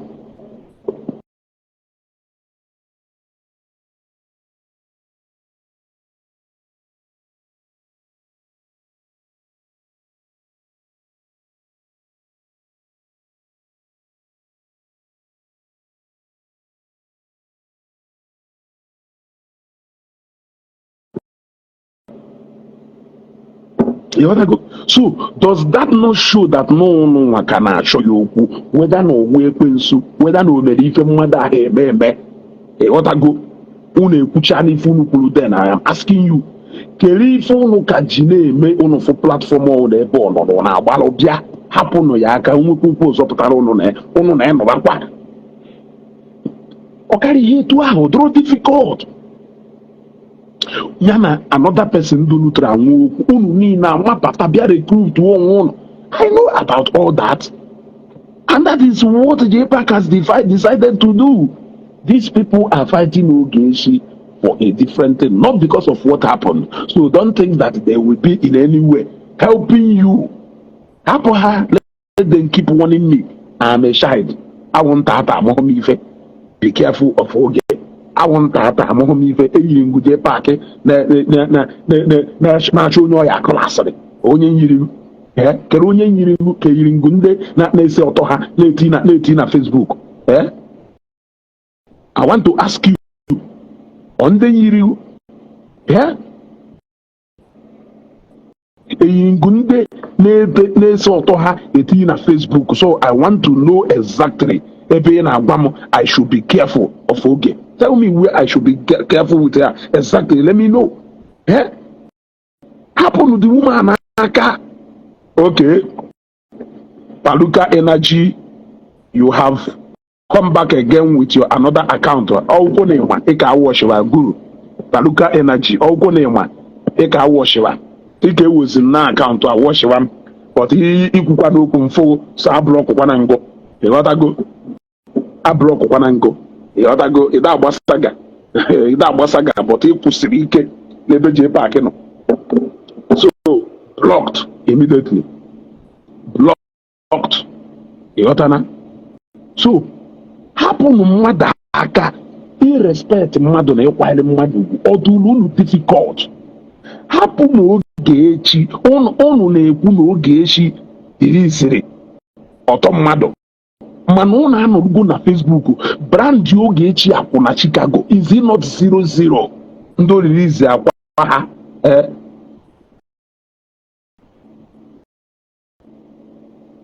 okay Umechinyaka, you can call me na only number and end this program. You gotta go. You can call me when I'm done with this program. We'll number na my page. ịghọtago unu na-asị na ndị ahụ released ọtọ ha. Can you imagine what their families will be going through? Now I ask you, Ngoma sịrị na Ogechi iwu akwụna ka ọwụ akwụna Chicago. Have you ever imagined what her husband will be going through? Have you ever imagined what her husband's family will be going through? So you people should stop this. It is 1-1. If it is 0-0, it is 0-0. If it is 1-1, it is 1-1. So stop making your own to look like it is more. No, the answer is no. If you people don't want to come with the terms that Ogechi have to go to move forward, you people should allow her to live her life. Unochorokwe batakwa 2024 na-achọkwa ịchọrọ ya baa 2025 onweda na onye n'ime ụlọ Ogechi bịa chọrọ okwu ọzọ. Since then, have you ever heard about Ogechi talking about Mirabel? If not Mirabel, making reference to Ogechi. Have you ever talked about all those people? Some of the people nyana ewasaga them nyana edozichana donamma today. Some of you kakeri nante no na ye embrace nata peace. Rather, ono na kwugari na choso onyo ya dey recruit. Ono na recruit. I don't too big for you people to recruit me. I don't even want to care about what happened then. It's so maybe if I'm on Facebook then. So why will I go back and forth? Let's talk about what is happening today, which is going to now Jpac drop on a voice note about indictable way. That is the talk of the moment. Yes. This he clearly did not see that this may be punishment so that he can run away from it. How can you bring out a voice note that indicts you? How can you bring out a voice note that confirms that everything was you? And some people are not seeing it the way I am seeing it. Some people are not. If you can send a voice note to as sensitive as that, betray your friends, send the Ogechi who says you cannot tell her all the things on everybody about people. And what makes you think that those people are not taking note? I have tried to advise you. I have tried to do the path of peace. I have tried to do everything. But it seems like okuko non-tishiri yezoku because na okuko na abia mkpotu ji abia na ebe ibu sa amụrụ m ife ụkpana na ebe ahụ eme o wee bịa bụrụ ya. Ịchọrọ Igbo Ogechi saga ịchọrọ Igbo Ogechi saga jee jụọ ndị ha na Ogechi gbagoro saga 10 years ago. All those people na-abịa na page go abịa eme na ha bịara help. Did they manage to deal with Oge? I am asking you. Ogechi mepe page today before 1 week or before 2 weeks page ya appear for something thousand followers. She may not be on Facebook eating Facebook money with you people because someone with a good paying job on her and she's not complaining. She's not complaining. Oh no, the come on. If you will Facebook monetization where you may be on so man, I'm going to watch Facebook in allow business and na check you got to go a happy business and I bet choco. You got to go to Albert and will read my blog on and watch it. And I will read you. You want to call you see will. Yes, okay, if this guy is not only put this thing. This guy, you make sure. The worst part is that even the who was you, man, I'm making good on. Make good on. Ndaharo in a team up. He will Ogechi saga. It go when since in that Ogechi maybe fair. When if how many years have they been able to do anything to her? The answer is no. What makes you think that you can bring out every single thing you have to come and fight Ogechi?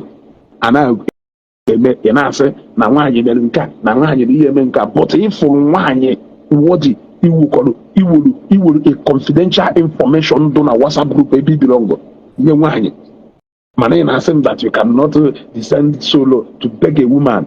Okay. I only came out to debunk the lies only because when this thing came out I was involved then. So Nande so we expose this voice note. Yes, so Monday so we bandem mado. How wicked this voice note do. It was a wicked thing. What it clearly showed is that now every single thing I knew about Evangelist Ebuka Obi by content creators, we are all planned in a WhatsApp group. They plan it, they come out, somebody post, other people will keep reposting it. It will be trending at that particular time, and they will be cashing their money. That was the game Anaba. That was the game Anaba. And though if I had a replay by Jpac saying that Nande Zion na Oyobo or Nande Zion Waha contracted here, Home Kelafaye, Onyobodo, Bonison, Chisomama, and all those people. Oje, if you may far Unoje, the wise wish can die with Mapota. Eotago. We would even know Mambaka. We would we bundoka. Ndoka ubuli unde Zion, Makama no, Yana Ndoka, we feno. Eotago.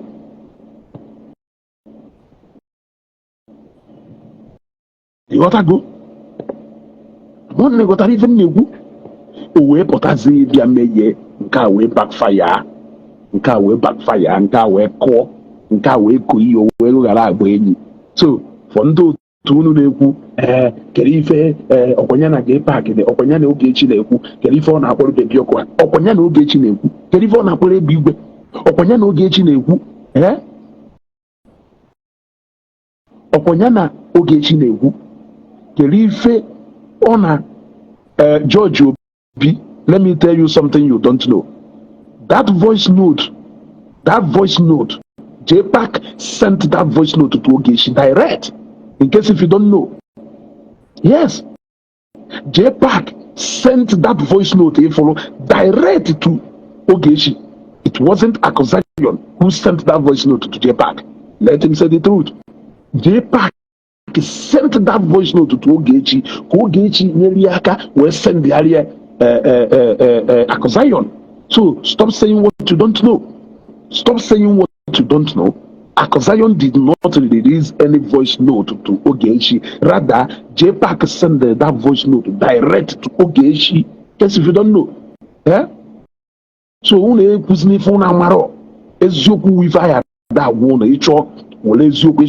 fact is that no one is Jpac in Egypt. Instead of Obito go to first. Where did the name Audio Billionaire come out from? He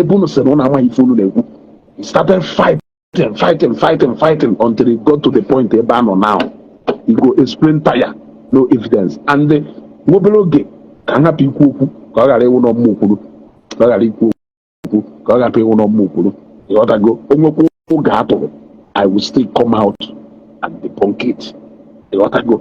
I think I'm happy about Peter. Phone na nyuanyu. You ought to go. My battery na nyuanyu. So I think I have to end this broadcast here.